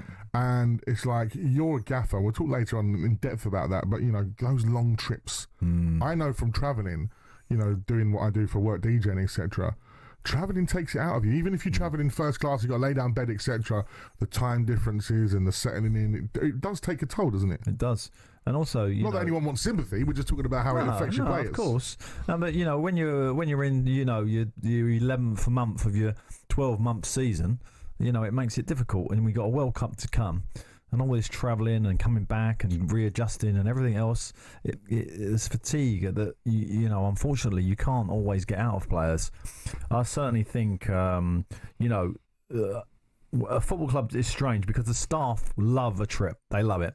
All the masseurs, all the sports scientists, they can't wait. They want to go. You know, there's a bit of an excitement around it. Players are okay about it. They're like, come see, come saw, because they're always in the camp anyway. Wherever they are, they're going to be in the mostly, you know, work, sleep. That would be their, you know, that's their sort of itinerary. But for the staff, it's a big, exciting thing. So you do get that nice bonding. Staff are all buzzing. So you do get a lot of positives out of that pre-season tour, wherever it may be. And, of course, Everton will be taking on Manchester United in the Premier League Summer Series later this season. Let's go get an Everton fan on then. Craig joins us. Good evening, Craig. Evening, Majestic. Pardew, how are we doing? Very well, my friend. For you, Everton, there's been some legends in that football club for sure. Who stands out for you? 100%, mate. I'm 26, 27 this year. I'm growing up. My two legends were Leighton Baines and Seamus Coleman. Obviously, Coleman's still at the club. Yeah, Seamus. Thought he was going to maybe move on this summer, but the club have given him another year. Yeah, you're right there, you know, and as well, Baines and Seamus Coleman both have been fiercely loyal to the football club. Yeah, 100%. What I said to your producer before I came on was, I can't remember if it was Fergie, if it was Moyes, but like Coleman and Baines at one point were the Trent and Robbo of the Premier League before they were. I mean, there was bids coming in from Man United. They both stayed at the club. I think there was good money back then that were being talked about. And, absolutely. You know, they've stuck with the club. And I think another one that I'll say is that it's becoming a legend, and you can kind of see it's Jordan Pickford. You know, England's number one. If he sticks with Everton for another I can't remember what age he is, but another 5 years, and he'll be up there with kind of Neville Southall and that kind of conversation of legendary keepers that have been at Everton. He's got. I'll send him a message. He's got another 5 years to go before he becomes a legend. He's now 31, Jordan, and of course he's been with Everton now for what is it, eight years? I just want to go quite briefly to the two fullbacks, Coleman and Baines. Baines down that one side and Coleman down the other was a real handful. I played against that team a few times. It was almost like having two wingers. Well, as Craig just said, they were the Trent and Robbo before Trent and Robbo. Absolutely. Would you go as far to say that? Definitely. They were definitely in the same league as them. Wow, you'd reiterate that statement. Yeah. Brilliant. Craig, what do you make of the business being done with Everton this summer, which is pretty lacklustre, right? I don't know if lacklustre is the word. You know, I think obviously Moyes said going into the summer that there was some money to spend. Obviously, where we finished the past couple of seasons, we're not where we were in terms of transfer pool when Moyes was first there. You know, Tierno Barry looks a young player. You know, obviously he'll need to adjust to the Premier League. We're looking at Tyler Dublin from Southampton. Yep. I think that would be really, really exciting. But I think the likes of keeping Idrissa Gana Gueye there, getting Branthwaite a new contract, keeping Pickford back in the club. You know, we're slowly building, and if we can get another season like last, maybe start off a bit better, finish mid-table, we're going into Bramley Moor. If we can get a solid season, maybe get up around that kind of 10th, 11th where Palace were, then we've got a bit more pull at that point. Maybe keep a bit of the funds back for January just in case we need something mid-season to kind of get us going again. And, you know, I think we're playing the cards that we're dealt at the moment, and I'm fairly happy with what we've done. The fact we've managed to get players in at all compared to previous seasons. Pods, you're shaking your head there. Is there anything? Well, it was just something that he said that I just, you know, it was amazing for me really to listen to when he said, you know, if we could just sort of finish where Palace finished last season. There's a bit of a realisation with Everton and where Palace have gone because to. Obviously if you go back 10 years, you're talking about a chasm between the two clubs, and you know the Premier League is definitely kind of bringing that middle ground, and the lower clubs are getting more and more money every year. They're staying in the Premier League. Crystal Palace have had now 10, 11 years or whatever it is in the Premier League of money to establish themselves, and now on a part there you couldn't put anything between West Ham, Everton, Crystal Palace now, could you? No. Brighton, for example. Yeah. So it's amazing how that mid section of the Premier League is becoming like, and not a lot of those clubs, we're talking about Everton and West Ham now, all moaning about not moving in the transfer market, right? They're all a little bit unhappy. And even Crystal Palace fans are unhappy that there's no movement. But that's because they're all waiting for the big boys to do their business. and then everything will fall. There's going to be a lot of movement in the next couple of weeks. Yeah. A lot of movement. I think that transfer deadline day is going to be very busy. Latest rumour, Put Spurs in that little category or not? Or Spurs just above that category? Well, in terms of the way that we operate, or the what we'd like to know be? everything. No, I think Spurs are in that sort of upper of the top 6, aren't I'd they? agree with that. Yeah, because I just wanted to test you. That was all. Yeah, but listen, I know in realisation that we're at the bottom of that top 6 by a long way. I think you're the most successful financial club in the Premier League. Am I right in saying that? Quite possibly. I think you are. But yeah, in terms of the way that we are operating and doing business, for example, Eze should just be done. Go get him. Like just. All right, let it go now. I can't. All right. let it go. I wished I hadn't asked you now. Poke the bear parts. Yeah. And let's go and get a fellow Spurs fan on. GJ joins us. How are we, GJ? How you doing, chaps? We good? Yeah, good to hear from you, mate. You well? Yeah, good. Played golf this morning. Shot my best score in a little while. God, GJ, that's always a great feeling coming off the course when you've done that. What did you go round in? I played. My handicap's gone up a bit. I play off 14 now, but I went round in 11 over. I should have been 9 over, but that's good. I blew up on the last hole a little bit, but I'm we're gonna have a celebratory bottle of red wine tonight. Why not? Why Absolutely. We said goodbye to a Spurs legend today, GJ. Sonny's a certified Spurs legend, isn't he? Oh, he definitely is. I mean, there's no doubt. Part of Son died when Kane left because they had that sort of Sheringham-Shearer understanding, didn't they? Yeah, there was a synergy. They were the deadliest duo in the Premier League. Facts. That's the facts. Absolutely. One legend I'm going to say, and this is a bit out there, but I'm going to say Luka Modric, because he's not really considered a Spurs legend. He's considered one of the greats. Yeah, a Real Madrid legend. Yeah, I would say Luka Modric is the greatest footballer ever to play for Tottenham. Wow. That's a big shit. But was it the Luka Modric that left Spurs and the one we saw at Real Madrid who's the greatest midfielder ever? Or was the things that he did at Spurs that good at that time as well? Because I think he got better as he left Spurs. Well, Harry, I mean, I've heard a couple of commentaries from Harry Redknapp, of course, saying that the best player he ever managed. What, Modric? So he must have been producing it at that level, but obviously the team wasn't functioning quite as well as Real Madrid winning Champions League trophies. So I think he is going to be remembered for his time at Real Madrid, and he definitely legendary status there at a club where they have a catalogue of legends. Absolutely. I mean, when I play football, I mean, I was only 5'9", but I was all about touch and technique. Yeah, touch and technique for me is paramount. And I remember watching Luka Modric. I had a season ticket back then. You'd seen this guy week in, week out. And his touch and technique and his reading of the game.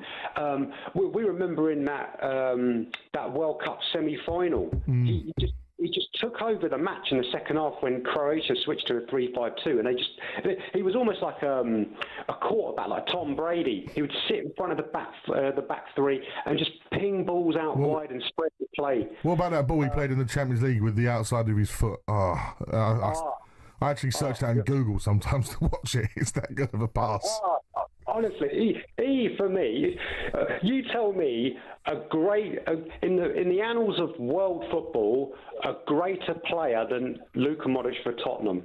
I'd like to hear that, because Jimmy Green. I'd just say this, in his pomp, Gascoigne. Would you say? Yeah, before the injury, I would have Gaza in that same level as him, but different players. But Gaza and anyone who played with Gaza or played against him before the injury would tell you that he was he was definitely the best English footballer we produced for 40 years, whatever. Definitely. Definitely. Yeah. I just want to say one more thing, guys, right? And this is like a flip on what you're saying, right? We're talking about club legends. How about this?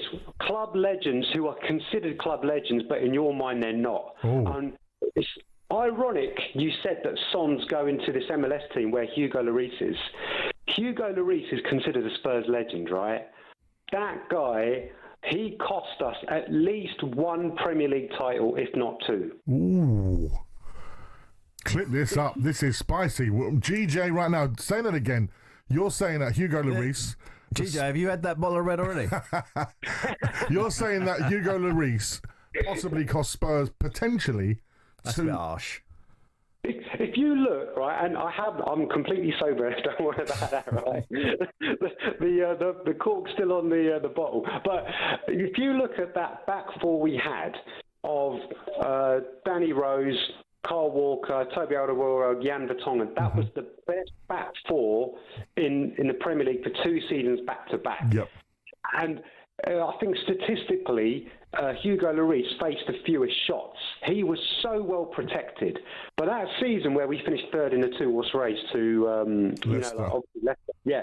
If you look at so many games, he cost us big time. I mean, off the top of my head, when we played Southampton, he fumbled 1-2 against Newcastle. Do you remember that game? Harry Kane's one of his best goals ever. When we were playing at White Hart Lane against the Filth. Arsenal, yeah. Right, and he was wearing that face mask and he banged in that one into the top corner. Do you remember it? I do remember it. And he pulls off his face mask to celebrate. That game, we were losing 1-0, and then we were 2-1 ahead with 10 men, and we should have won that game. And then Sanchez on a counter-attack scores, and the ball bounced over Lloris's hands. And I remember thinking, this guy's an absolute clown. He used to make good saves look spectacular. And, yeah, for me, never a club legend.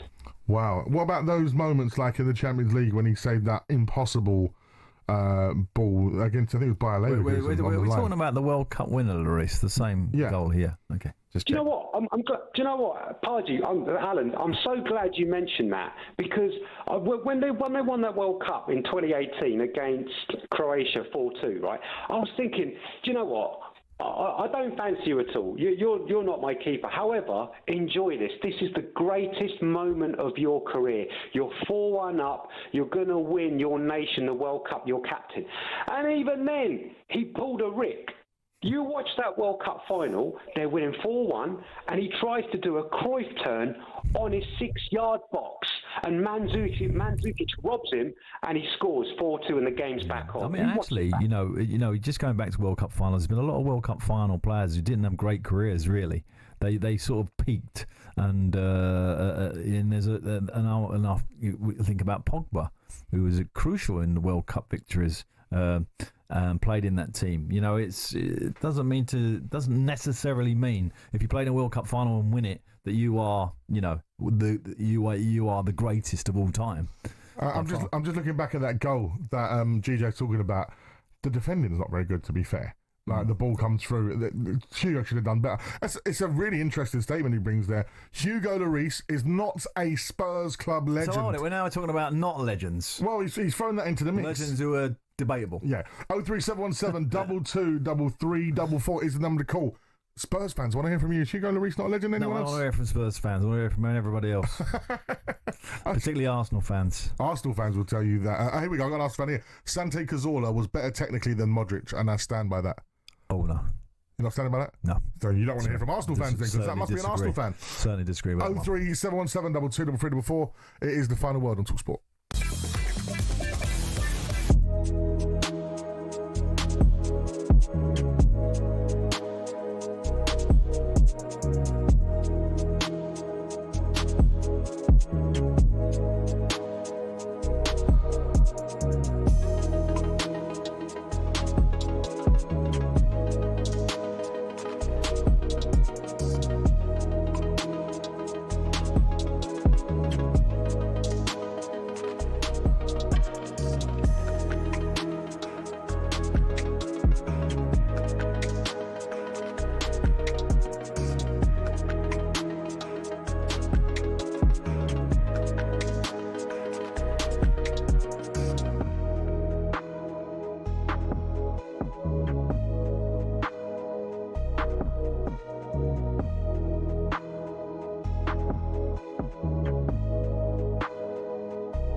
10k for Coldplay. We've only got a few days left to enter our huge prize draw to win 10 grand and a VIP night out at Coldplay at Wembley Stadium. That's right, we're giving you the chance to win 6 tickets in a private box for you and your mates on August the 22nd with full hospitality. That's right, we're chucking in 10 grand spending money, completely tax-free, so you can book a holiday with it if you want. But it all ends on Monday, so here is how. To enter 18 plus UK excluding Northern Ireland for a chance to win, text the word WIN to 83338. That's 83338 by the 4th of August at 11 p.m. and you're in the draw. Text costs £2 plus 1 standard network rate message. You must have the bill payer's permission or post your name and number to Coldplay Competition, PO Box 3190 Colchester, CO2 8GP to arrive by 5 p.m. on the 7th of August. This is a talkSPORT Limited competition promotion run on talkSPORT, Talk and Virgin Radio UK stations. Full T's and C's at talksport.com. Message here saying, evening lads, great show, excluding the obvious likes of Gerrard, club legends for me personally, Firmino and Hippier. That's from a Liverpool fan. Tell him names again. Firmino. Yeah. And Sammy Hippier. Okay, that's fair enough. That's what I'm saying. You know, so it's funny how different flavours of players influence that suggestion of a legend. And as I say, it's not always the flair player, not always. Sometimes it's that real character that you had in the team. A bit like, and you'll know this as a football player and as a manager, there's players and styles of players that you fancy more than others. And it really depends on how you play football and how you view the game. Yeah, absolutely. You know, some people might think, oh, this player's lazy, and others think he's a maverick, for example. I mean, you know, I will have to say I was kind of a workman-like, up and down sort of midfield player, but my hero was Platini, who was a real technical player. You know, so even though I played the game one way, the person I loved the most played the game completely a different way. If you had a player that could do a bit, you know, technically and could find a pass and was a bit of a, you know, creative player, but they were lazy, would that frustrate you, or would you accept them for who they are and love the other side of their game? Well, I think there's a balance there because obviously they got to be a team player, you know, like Yohan Cabaye, who obviously French international flair player. His defensive work wasn't probably at the top of his game, but we would suffer it and we would work around it, and he would work for the team in the best of his ability. And it's a bit like Paul Scholes.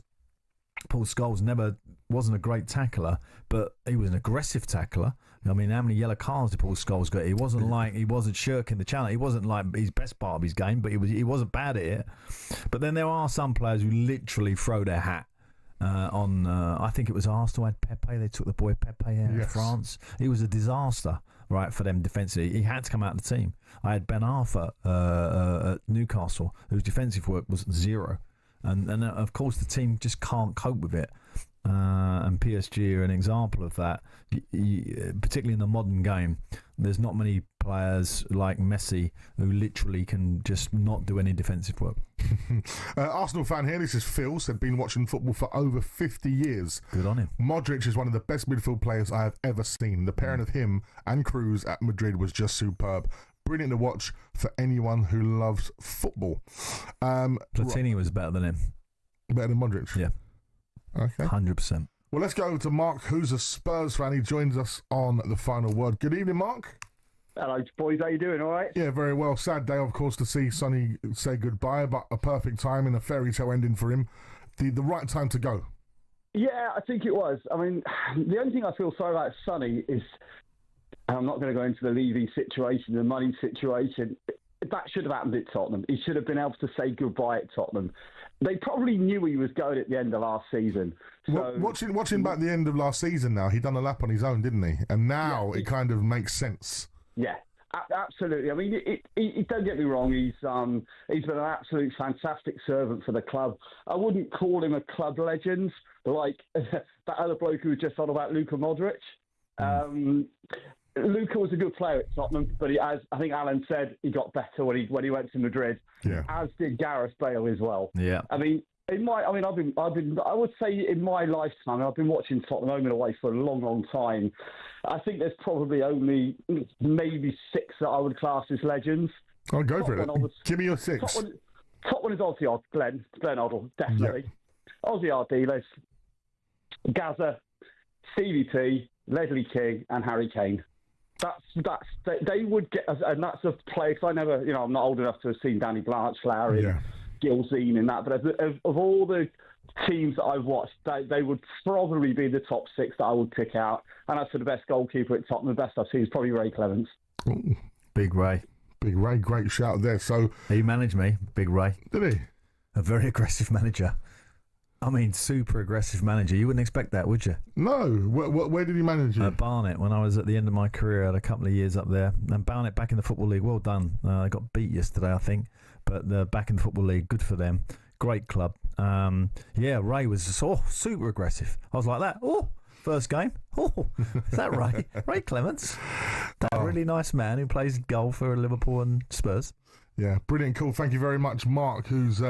not having Modric as a Spurs legend. No, I agree with him. I don't. He is a legend, obviously, but you're not a legend at Spurs. Do you know what else really comes into play is when you're born and what you see? Because, for example, someone said, Mr. Pardew, as a 36-year-old, Platini is in my rear view. Was he like a Griezmann? Not a 10, not a 9, but some hybrid wonder man. What was so good about Platini? Yeah, well, Platini was like... I think Gaza was probably the closest mode we had as an English player to him. He could dribble, he could pass, he could run the game. He was a winner. He scored goals, scored great goals, got hat-tricks, etc., etc. And in my era, it was almost like... I think everybody at a particular World Cup, when they got knocked out, I think everybody was really disappointed that he didn't win a World Cup. Yeah. He was that good. Question, Zidane or Platini? Yeah, it's a good question. I would still go Platini personally. But Zidane, you're talking nothing between them. Do you know what? It's obviously the season for us probably starts next week when we got the Community Shield.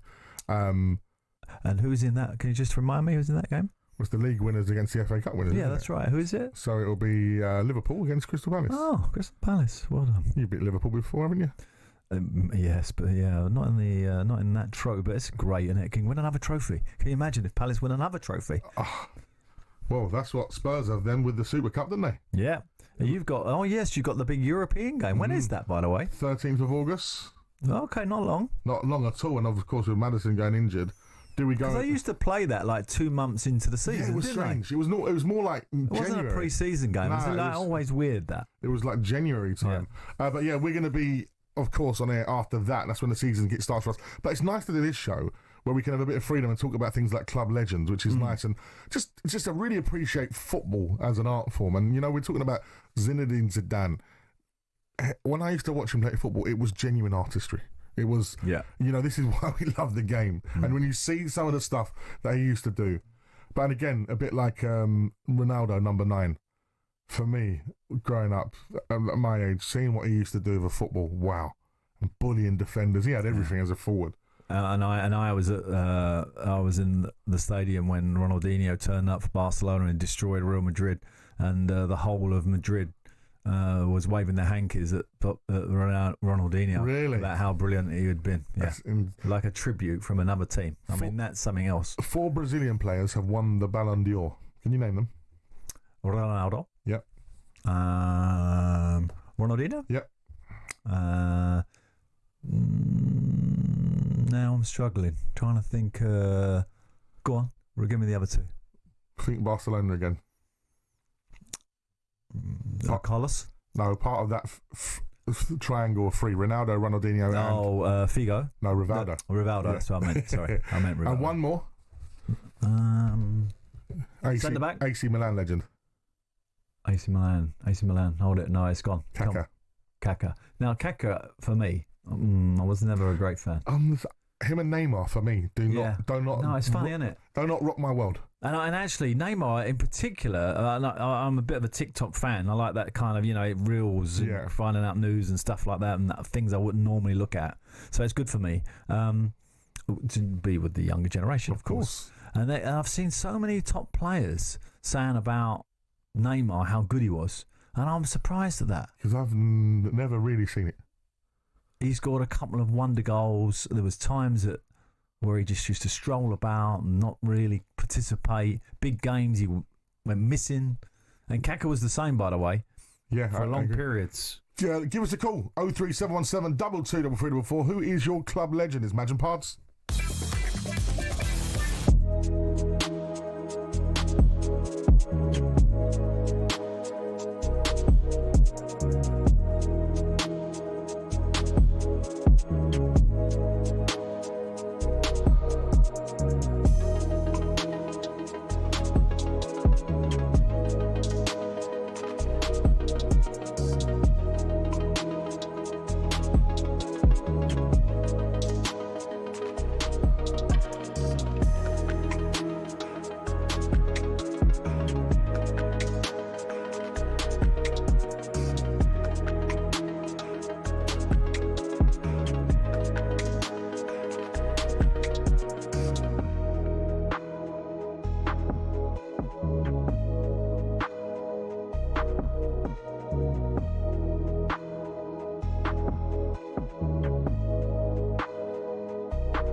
Formula One. It's a sport often seen as insular and elitist, but it's seen a meteoric rise under its owners Liberty Media, not only in popularity and viewership, but in the ability to almost print money.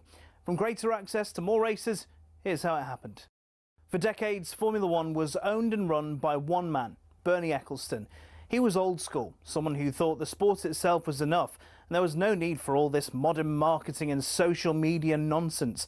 But in 2016, Ecclestone agreed to sell his baby to American group Liberty Media.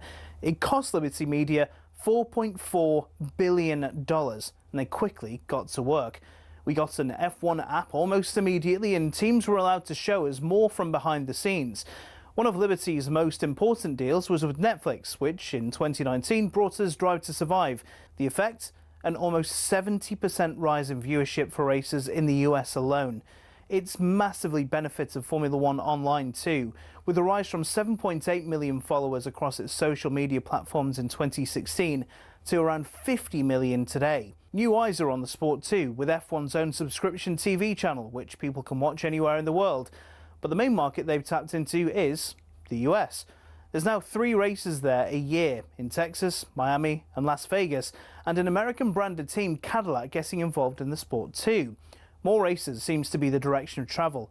A street circuit in Madrid's being welcomed onto the calendar, while conversations around a Grand Prix in Africa have ramped up in the last few years. More big events could be in the offing too, after the massive F1 75 season launch event in London in 2025. 7.5 million people tuned in to watch it live across the social media channels, and that doesn't include the viewing figures for where it was broadcast on TV in certain countries. It seems Liberty will do whatever they can to grow the F1 brand. Their efforts have been worthwhile too, with Forbes valuing the sport at $17.1 billion back in 2023, almost 4 times more than what they bought it for in 2016. Not bad, considering it's seen as a sport where people just drive around in circles.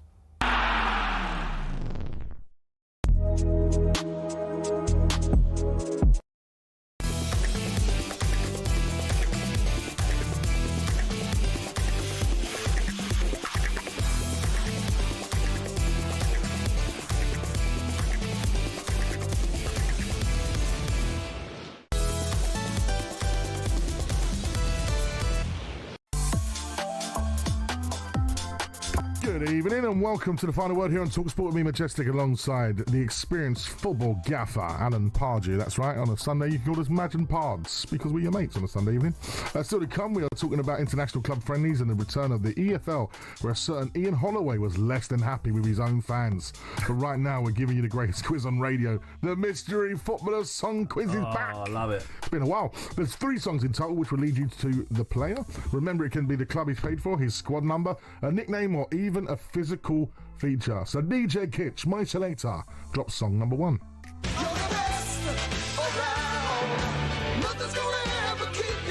You're the best around. What film is this from, Pards? No idea. Come on, Karate Kid. Oh my God. No, I wasn't a Karate Kid. No, not a fan? No. Danielson. No. Wax on, wax off. Great film. That is Joe Esposito with You're the Best Around. You're the best around. Great tune. No rubbish. So, the best around, Joe Esposito from the Karate Kid. There's 2 songs still to go. But if you think you know who it could be from our first song, the texts are open for you now. Tell us your answer. Text George Best. 81089 could be, or send us a WhatsApp message to 03717 223344. I'm also thinking Karate Kid. Are we on the Legends? Do you think this is a Legend? I think it could on be the Legend theme. I think it could be on the George Legend Best theme. all day. But after the first song, we'll have George Best. Right, so the big international friendlies tonight to finish off the Premier League Summer Series in the United States. Let's go to Coach Pards to talk all things the EPL Premier League Summer Series. That sounds very WWE, doesn't it? The Summer Series from the EPL. I've been noticing a lot about the media lately, right? Yeah. And accents is becoming a bit of an issue, isn't it? You've got to be careful imitating people. Oh, that's just... Why do people get offended by it? I think it's quite entertaining. You know, like you look back on all the old comedy that used to be, you know, when you could actually have fun. You can imitate people. Yeah. You know, it seems like that's out the window now. Harry Enfield and Paul Whitehouse doing the Dutch coppers. Hey, this is WPC Steve. Be careful. Be careful. It's Alan Pardew over there. Look at Greg this, last couple of weeks. Be careful. Oh, yeah. Yeah. I know. You got to be sensible. Yeah. But I think it's when you're not mocking something. If you're just... but it could be perceived as not... It depends on mocking. It depends on if you take it and really sort of caricature it up, right? And take it and almost like mock it. Yeah. I think if you're just doing a voice and you're mimicking the sound of something, I don't think that's bad.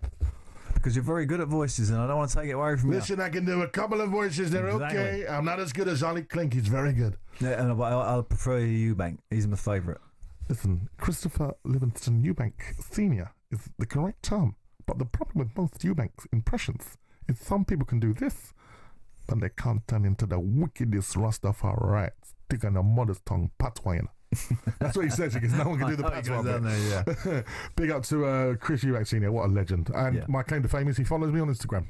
Ah, good. He only follows 30 people. If he's not offending, we're all right. No, he is an absolute legend. If he played for a football club, he'd be a club legend, I'm sure. But let's talk about these friendlies in the United States of America. How tough are these friendlies on the players' parts? We talked about it briefly, but, does it take it out of them, these trips? Not really. I think when they come back, you've got to be careful that you don't fly back too late, because not only do you get the jet lag, but you also get...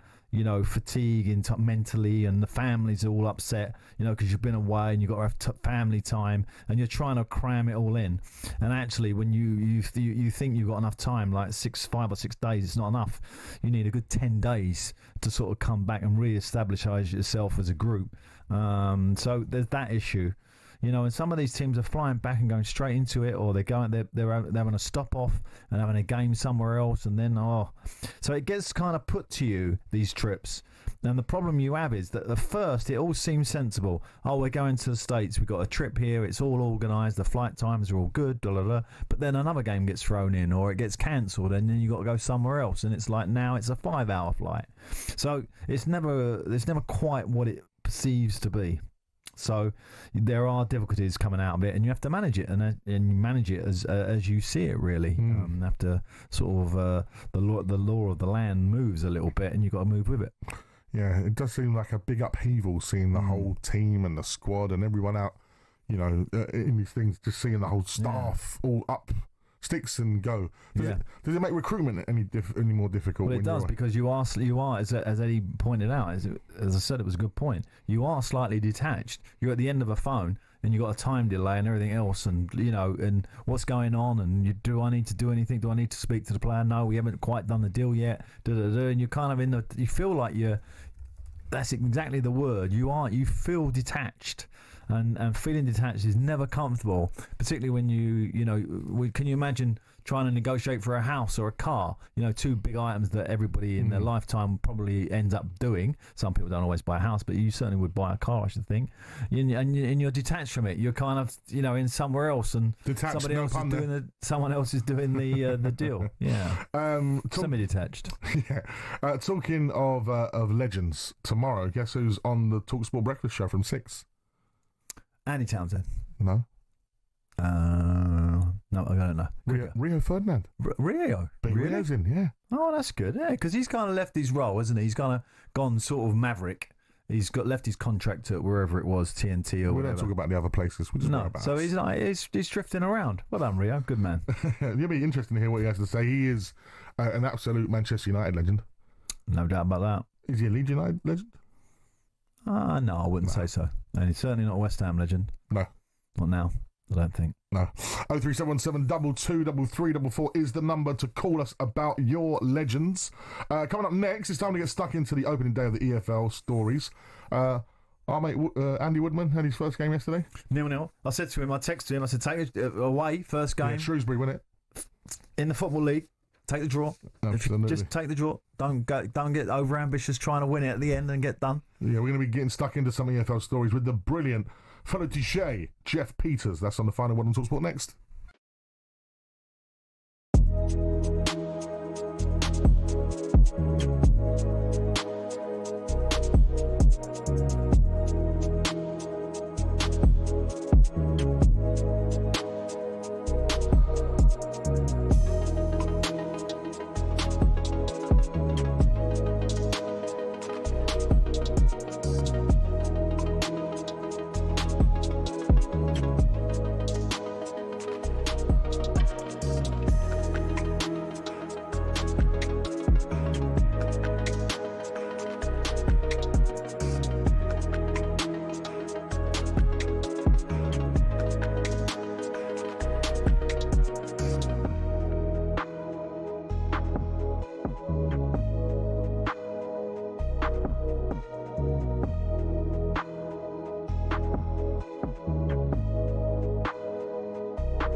Right, Michael Jackson, Black or White, here on talkSPORT, and it's your clue number 2 of our mystery footballer quiz. Clue number 2, Black or White, Michael Jackson, and the first song, of course, was that You're the Best Around.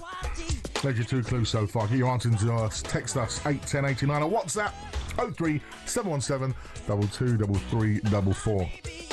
Speaking of WhatsApps, People actually come up to me and sing our WhatsApp song from Sunday night. Do they? On the WhatsApp is a very lonely. I had a few people saying some nice things today at the Oval about our show, which was nice. That's always nice. Always get some feedback. And you know what?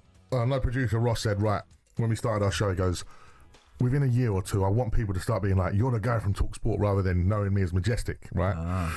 For my music. I was in Nando's the other day. A guy comes up to me and goes, What are you doing in Nando's, man? Having a chicken. Yeah? Is that still popular, Nando's? I thought it was like long gone. No. No, okay. Had a lovely wrap. Yeah. Very nice. The Peri Tamer. That's what you want, mate. Peri Tamer? Peri Tamer. Barbecue, chicken wrap. I'll see what I see today, which I thought looked unsightly. 60 pieces of popcorn chicken in Kentucky Fried Chicken. What is all that about? 60?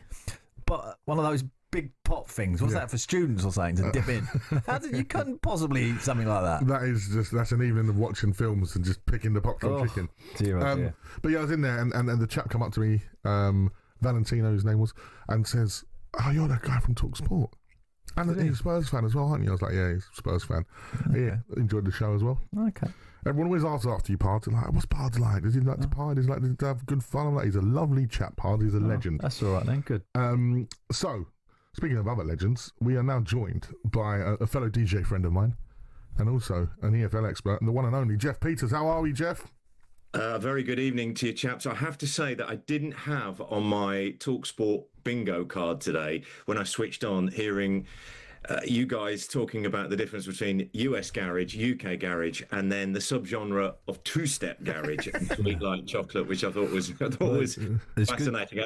Yeah. Jeff, you always pick facts. There's always some music elements to our show. Jeff, you missed it on Friday when we had the garage special. We had so many requests. We actually had a live rendition of a garage track from an artist who made a tune in the early noughties as well. It was a great show. So, and you can listen back to it as well, talksport.com on the app as well. Busy for you, Jeff. The EFL's all kicked off this weekend. You was at Walsall yesterday. How did that finish? It finished in a 2-1 win for Walsall, and there was controversy at the end of the game as well, which we'll come on to. Now, obviously, Walsall were a team that looked like they were going to get promotion last season because they were 15 points clear of fourth spot, sort of late January time. They were still top with 6 games to go, but they managed to mess up Automatic and then were beaten in the playoff final as well. And so, you know, a little bit of nerves around the place given everything that happened. They went 1-0 up, terrific goal. Then they went down to 10 men after just 21 minutes, and Swindon struggled to break them down. But they did manage to equalise with the man advantage with 11 minutes to go, a bit of a soft penalty.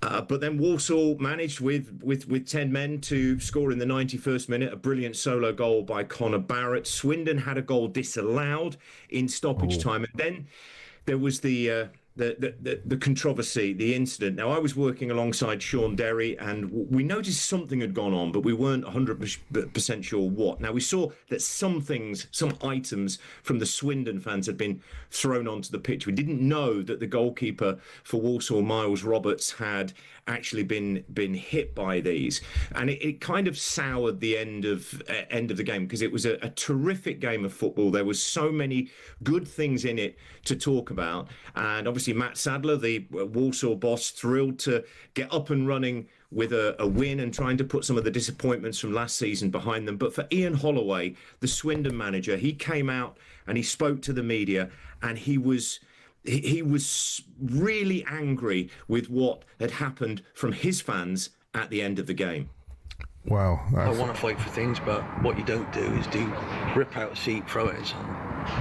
And whoever was stood by the person who did it, I need you to step forward and say, actually, I'm not having that in football. I want to bring my grandchildren to watch my team. And I wouldn't want Walsall thinking that about all of us. So whoever the bloke is, I want him dobbed in, because that's not right, that's not football. You think you're clever, you think you're upset and all of this, just shut your face and get out of the game. That's how I feel. It's absolutely disgusting. Wow. Oliver's not happy. Scathing there, Jeff. Yeah, and Ian Holloway is somebody who pretty much says it how it is. He's a very colourful character, and I think he's absolutely right. You can understand why supporters get frustrated in games with what their team are doing, or perhaps what the opposition team are doing, but there is still a way to handle yourself and throwing objects onto the pitch, throwing objects at players. There is no place for this in football whatsoever. The goalkeeper could have been badly injured, and I think it was, you know, some clubs, some managers might occasionally try and hide behind excuses, but fair play to Ian Holloway. He came out and he called out the people who had been doing these things, and I think it's refreshing that they haven't, he and Swindon as a club, they haven't ducked away from it, and they want to get to the bottom of it, because it really did sour the end of a game. Yes, Swindon obviously lost the game, and will be disappointed not to have beaten a team with 10 men for a good 70 minutes, etc. But there is absolutely no place in football for that, and hopefully some of the fans will, and I know people talk about grassing on other people or whatever, but you know, we can't be having that, because somebody could get seriously hurt. And you know, listen, Ian Holloway is a man of strong moral standing. You know, he's an absolute gent, so seeing him do that and just shows exactly the man he is, you know, and what he stands for. What other news have you got from the weekend? What are the other headlines in the EFL, Jeff? Well, amazingly, in League One, out of the 12 matches, there were no draws. So I'm not sure how often that will have happened in a division on the first weekend of the season. Obviously, we had one game earlier on today with Stockport beating Bolton. I think both sides will be there or thereabouts. Stockport just making incredible progress over the last few years, particularly under Dave Challoner. Bradford and Doncaster starting with wins after getting promotion from League Two. Two of the three relegated sides started with wins, Cardiff and Luton, but Plymouth lost their game. Huddersfield tipped to do well in League One. They topped the early table. It's amazing, really. There is a table after the first game of the season. I think when we were younger, growing up watching football, it was probably, I don't know, 6 or 7 matches before a table was published. I wonder whether Burton might be dark horses in League One this season. Gary Bowyer turned them around incredibly when he came in sort of December, January time, and managed to keep them in the division. I think that they've recruited well as well. And in League Two, MK Dons, they're one of the favourites to get automatic promotion. Bit of a surprise, they were held at home by a promoted team from the National League, Oldham. The other side who came back into the EFL were Barnet.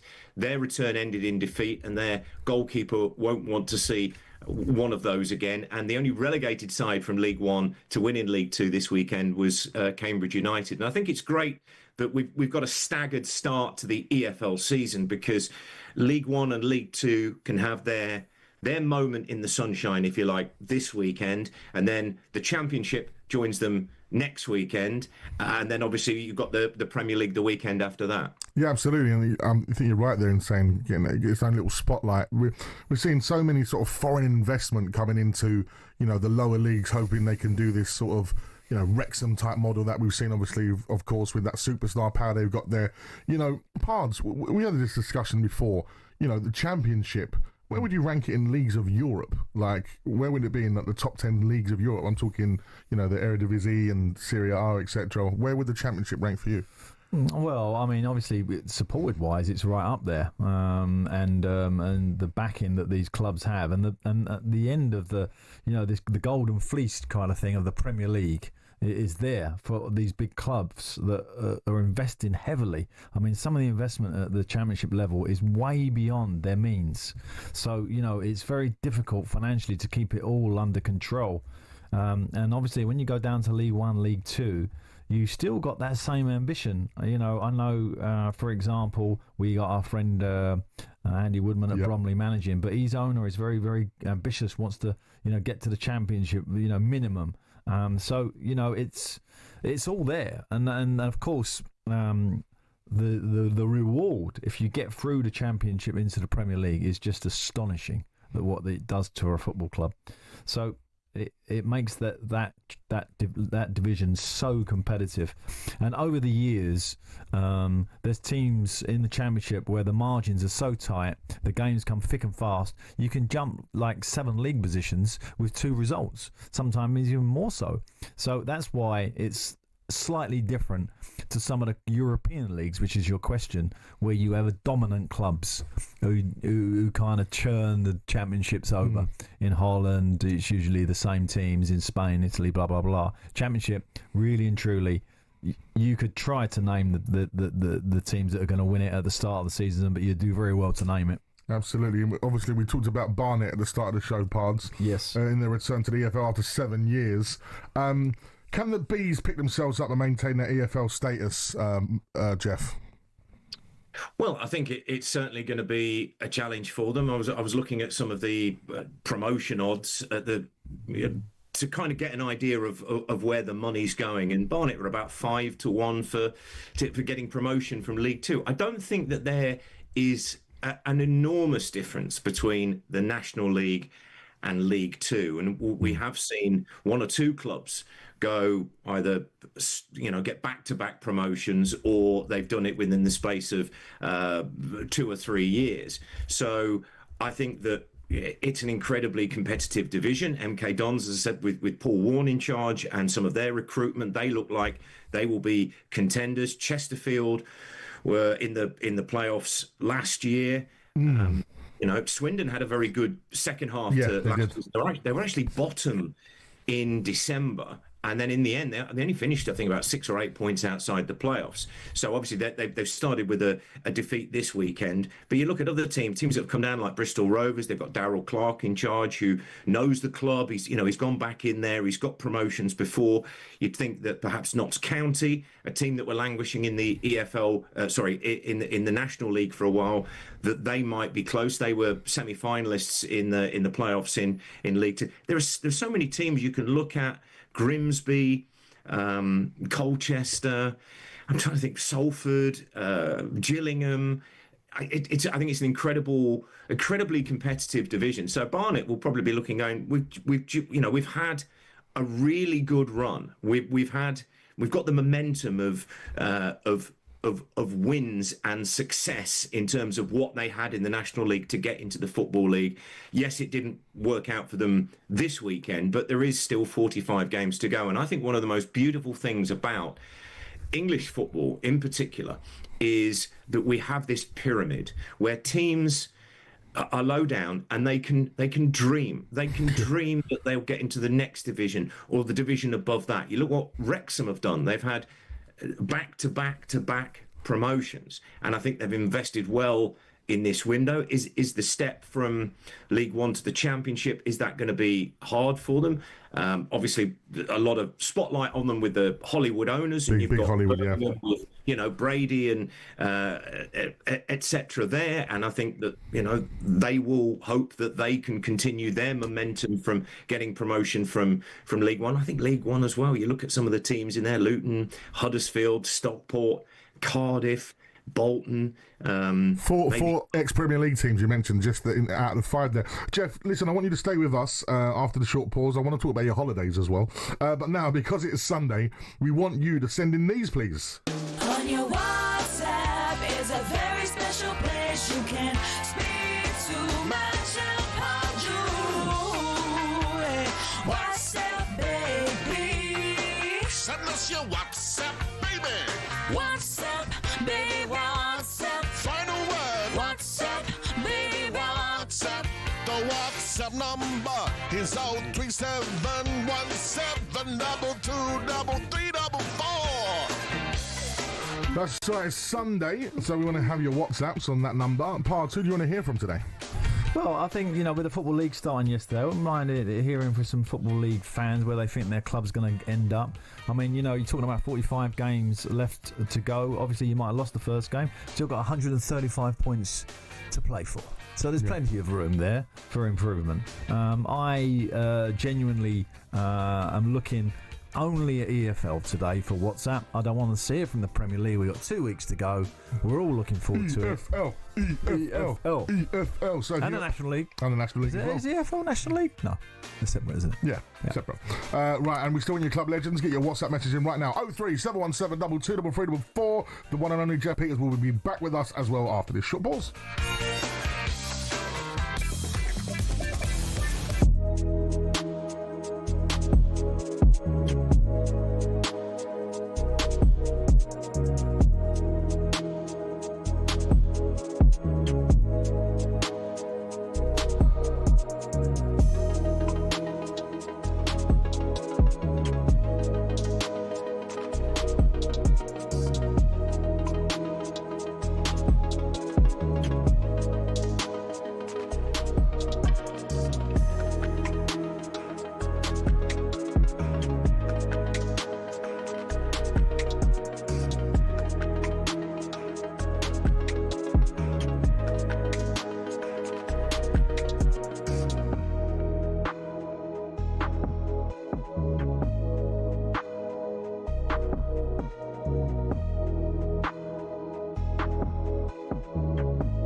When Sir Jim Ratcliffe took control of footballing operations at United, the Manchester-born billionaire was somewhat welcomed in as a homegrown hero, ready to save the club from the dark days of the Glazers. But in just 12 months, he became a punchbag for many fans. So what happened?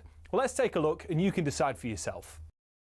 Over the last 3 years, the club lost 300 million quid, and Ratcliffe rightfully committed to sorting that. But what seemed to get fans' backs up is the way he went about it. For example, talkSPORT understands staff lunch options at the Carrington canteen have been reduced to just soup and sandwiches, which the higher-ups at the club say will save them 1 million quid a year.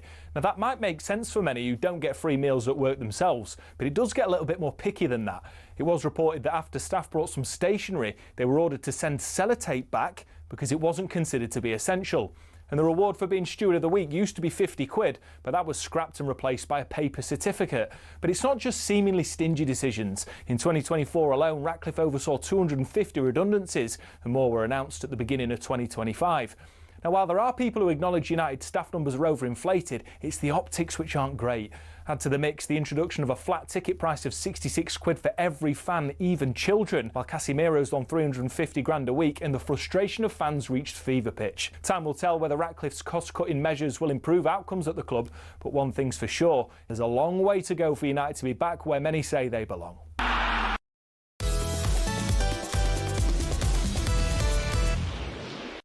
Help me get away from myself.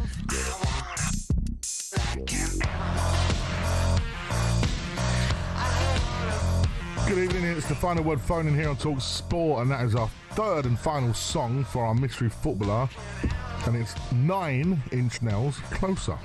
9 Inch Nails Closer. I think the number 9 might be involved in that part. Yeah, that would make sense. So we've had 3. Best Around, which is from the Karate Kid. Michael Jackson, Black and White. And then 9 Inch Nails with Closer. Right, 5 live games this week on talkSPORT, starting on Friday the 8th of August. Birmingham taking on Ipswich in the Championship. It's a talkSPORT exclusive. Check out the website, talksport.com, for more details. We got Jeff? Are we going back to Jeff? Let's speak to Jeff some more about the EFL. Can I have a guess on your quiz? Yeah, absolutely. So it's the best around, number 9, which I'd probably say Jamie Vardy, but the greatest footballer of all time, in my opinion. And Black and White, I'm thinking, is that Alan Shearer? Well, who knows? Text us on 81089 or WhatsApp 03717 223334. We'll let you know if you are right in the next pause. So, yeah, Jeff, the Championship kicks off this weekend. The Birmingham-Ipswich clash. Birmingham, a lot of anticipation with Birmingham this season, of course, after the great season they had last year. And as you already mentioned, you know, the whole Tom Brady thing, the documentaries come out now as well. So there's a lot of eyes on Birmingham. Yeah, I think it's an excellent start to the Championship season on Friday night, because you've got Birmingham with everyone talking about what they're doing there. And I think Ipswich have slightly gone under the radar. Obviously, they had the back-to-back promotions from League One into the Premier League. They've come back down, but keeping Kieran McKenna, I think, is huge for them. And I think that I can understand completely why they are the favourites to go straight back up, and probably Southampton just behind them. In terms of the money that's been put on at the bookies, Birmingham are right up there, along with the likes of Sheffield United as well. So it's a terrific start to the Championship season. And then on Saturday lunchtime, you've got Southampton against Wrexham. And Wrexham are just slightly further down the list in terms of who the bookies think are going to get promotion to the Premier League. But there's going to be so many eyes on them. They are very much a story. Again, we talk about how competitive League Two and League One are likely to be this season. But you look at the Championship, and there are teams that always surprise you, and Ipswich getting back-to-back promotions, just incredible. That was fantastic. Then Sunderland, I'm not sure too many neutrals, and probably not that many Sunderland fans thought at the start of last season that they would be where they are. So it's a brilliant it's a brilliant division to be. It was so entertaining at the latter part of last year. You know, the Premier League got wrapped up quite quickly. Even the fact that we knew who was going down. So for me, the entertainment and the jeopardy came from the Championship part. Yeah, but hold on, I want to just go on to just an example of what I think the Championship sums up a little bit. So you got Chris Wilder goes to Sheffield United, right? Mm-hmm. They play a direct pressing game. Their set plays are on the money. They're a very organised team. Chris knows the division in and out. They almost get promoted, record points, right? But don't make it. They get rid of him. They bring in data analysts now to do the transfers. They're going to play a more constructive game, and I'll be very, very interested to see how they get on. Jeff, and I think you can tell by my voice that I don't think they're going to do very well.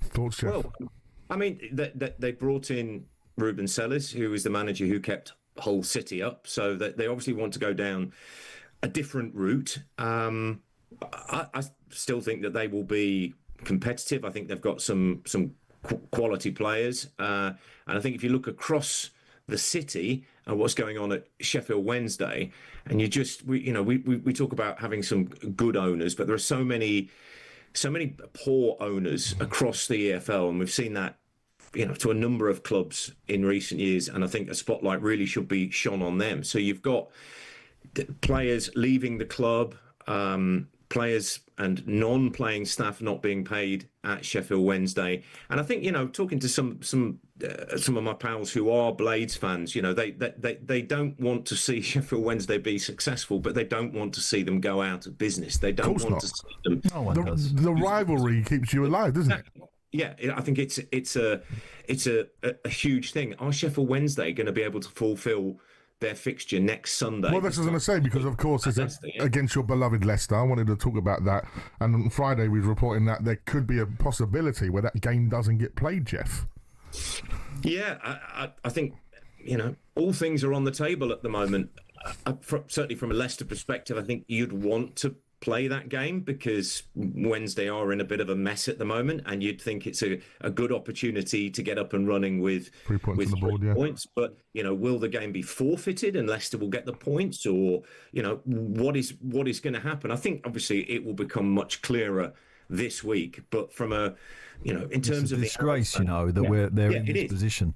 Yeah, isn't it? Yeah. It's a disgrace, a club of that size, and how the league hasn't stepped in and tried to resolve this situation by changing the ownership or forcing him out is beyond me. But that's how it is. Club of that size, exactly. And stature, and you got and everybody in football, just wishing that somehow that it resolves itself. It looks very difficult at the minute. At this rate, it feels like the whole of the footballing world will do a GoFundMe page or something. Because exactly. Like we said, nobody wants to see a club of Sheffield Wednesday's magnitude fall down. It's embarrassing. It's a disgrace, and we've seen clubs like we've seen problems obviously at Reading, Bury, and at Morecambe at the moment. Again, absolute disgrace. What is going on? Well, Tyson needs to step up and buy it, doesn't he?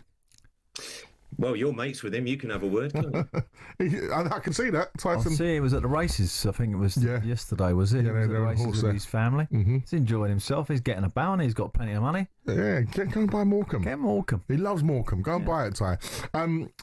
Listen, before we go, Jeff, any IB for holidays lined up? Because that's where me and you connected first.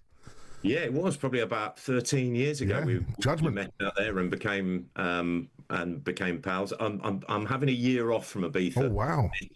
But so I'm going different places, Canaries and that kind of thing. You have been in Ibiza with Mr. Alan Pardew before, right?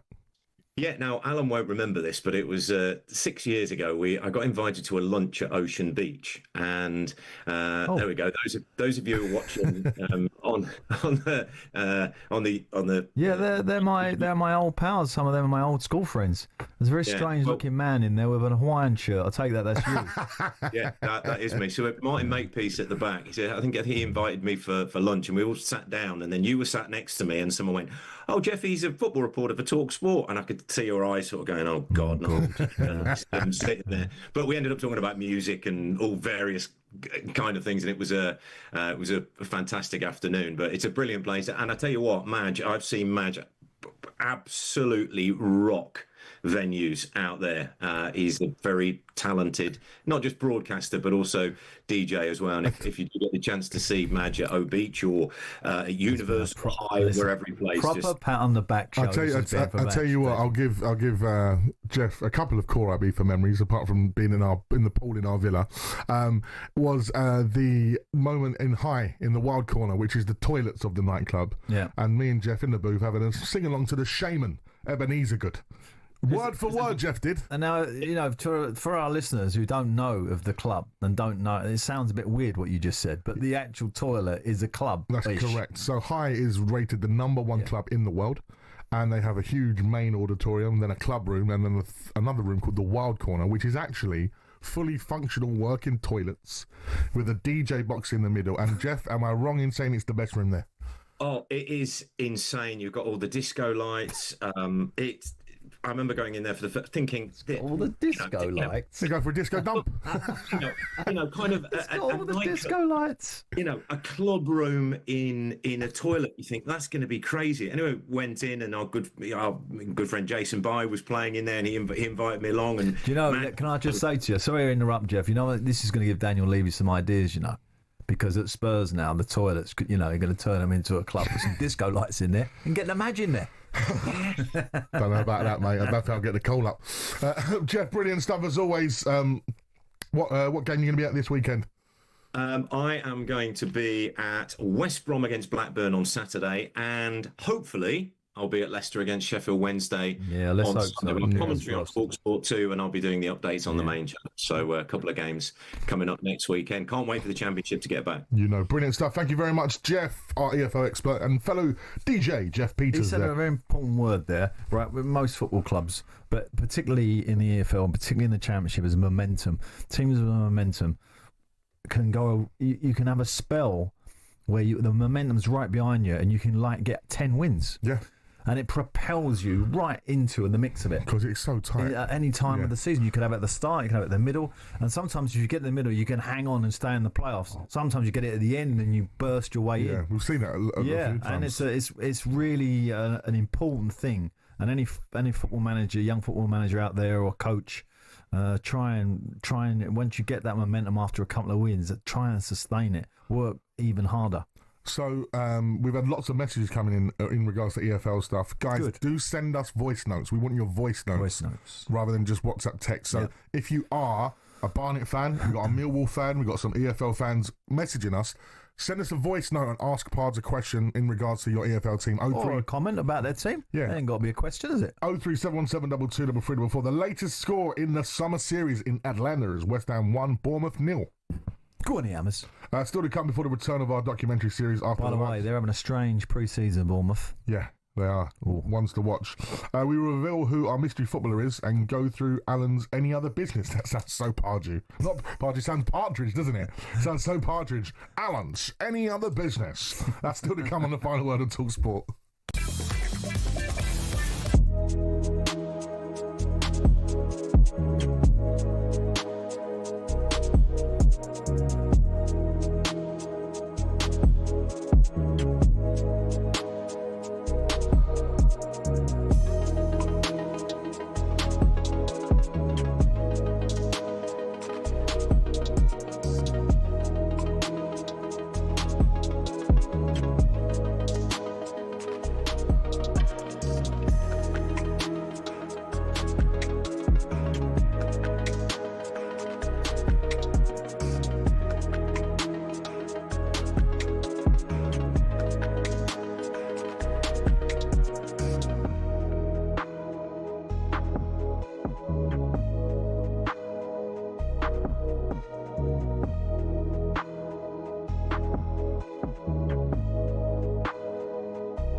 original soundtrack of Karate Kid, that's the best around from Joe Esposito.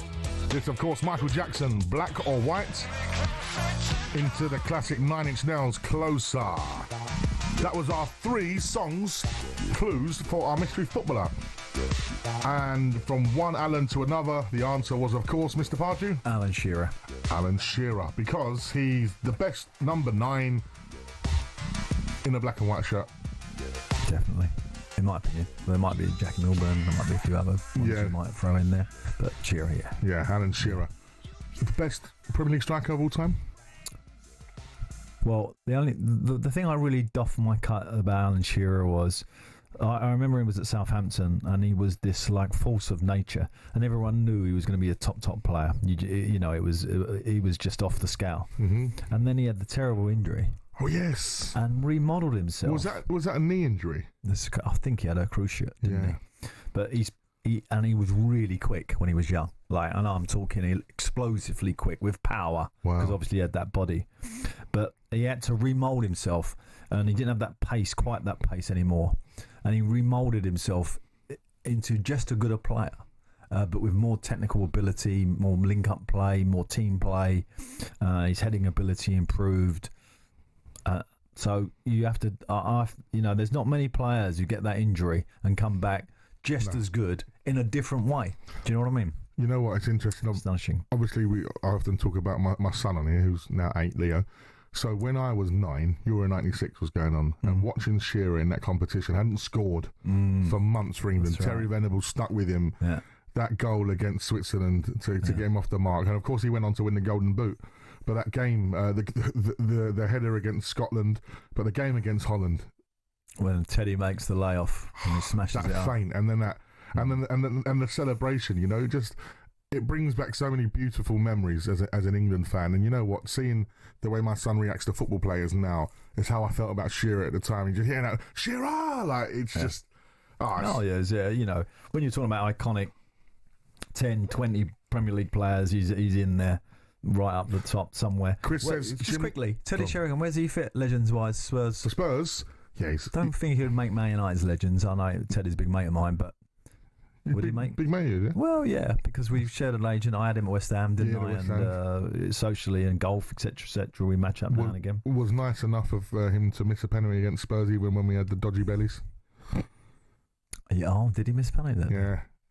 Okay. It's not like him to miss a pen.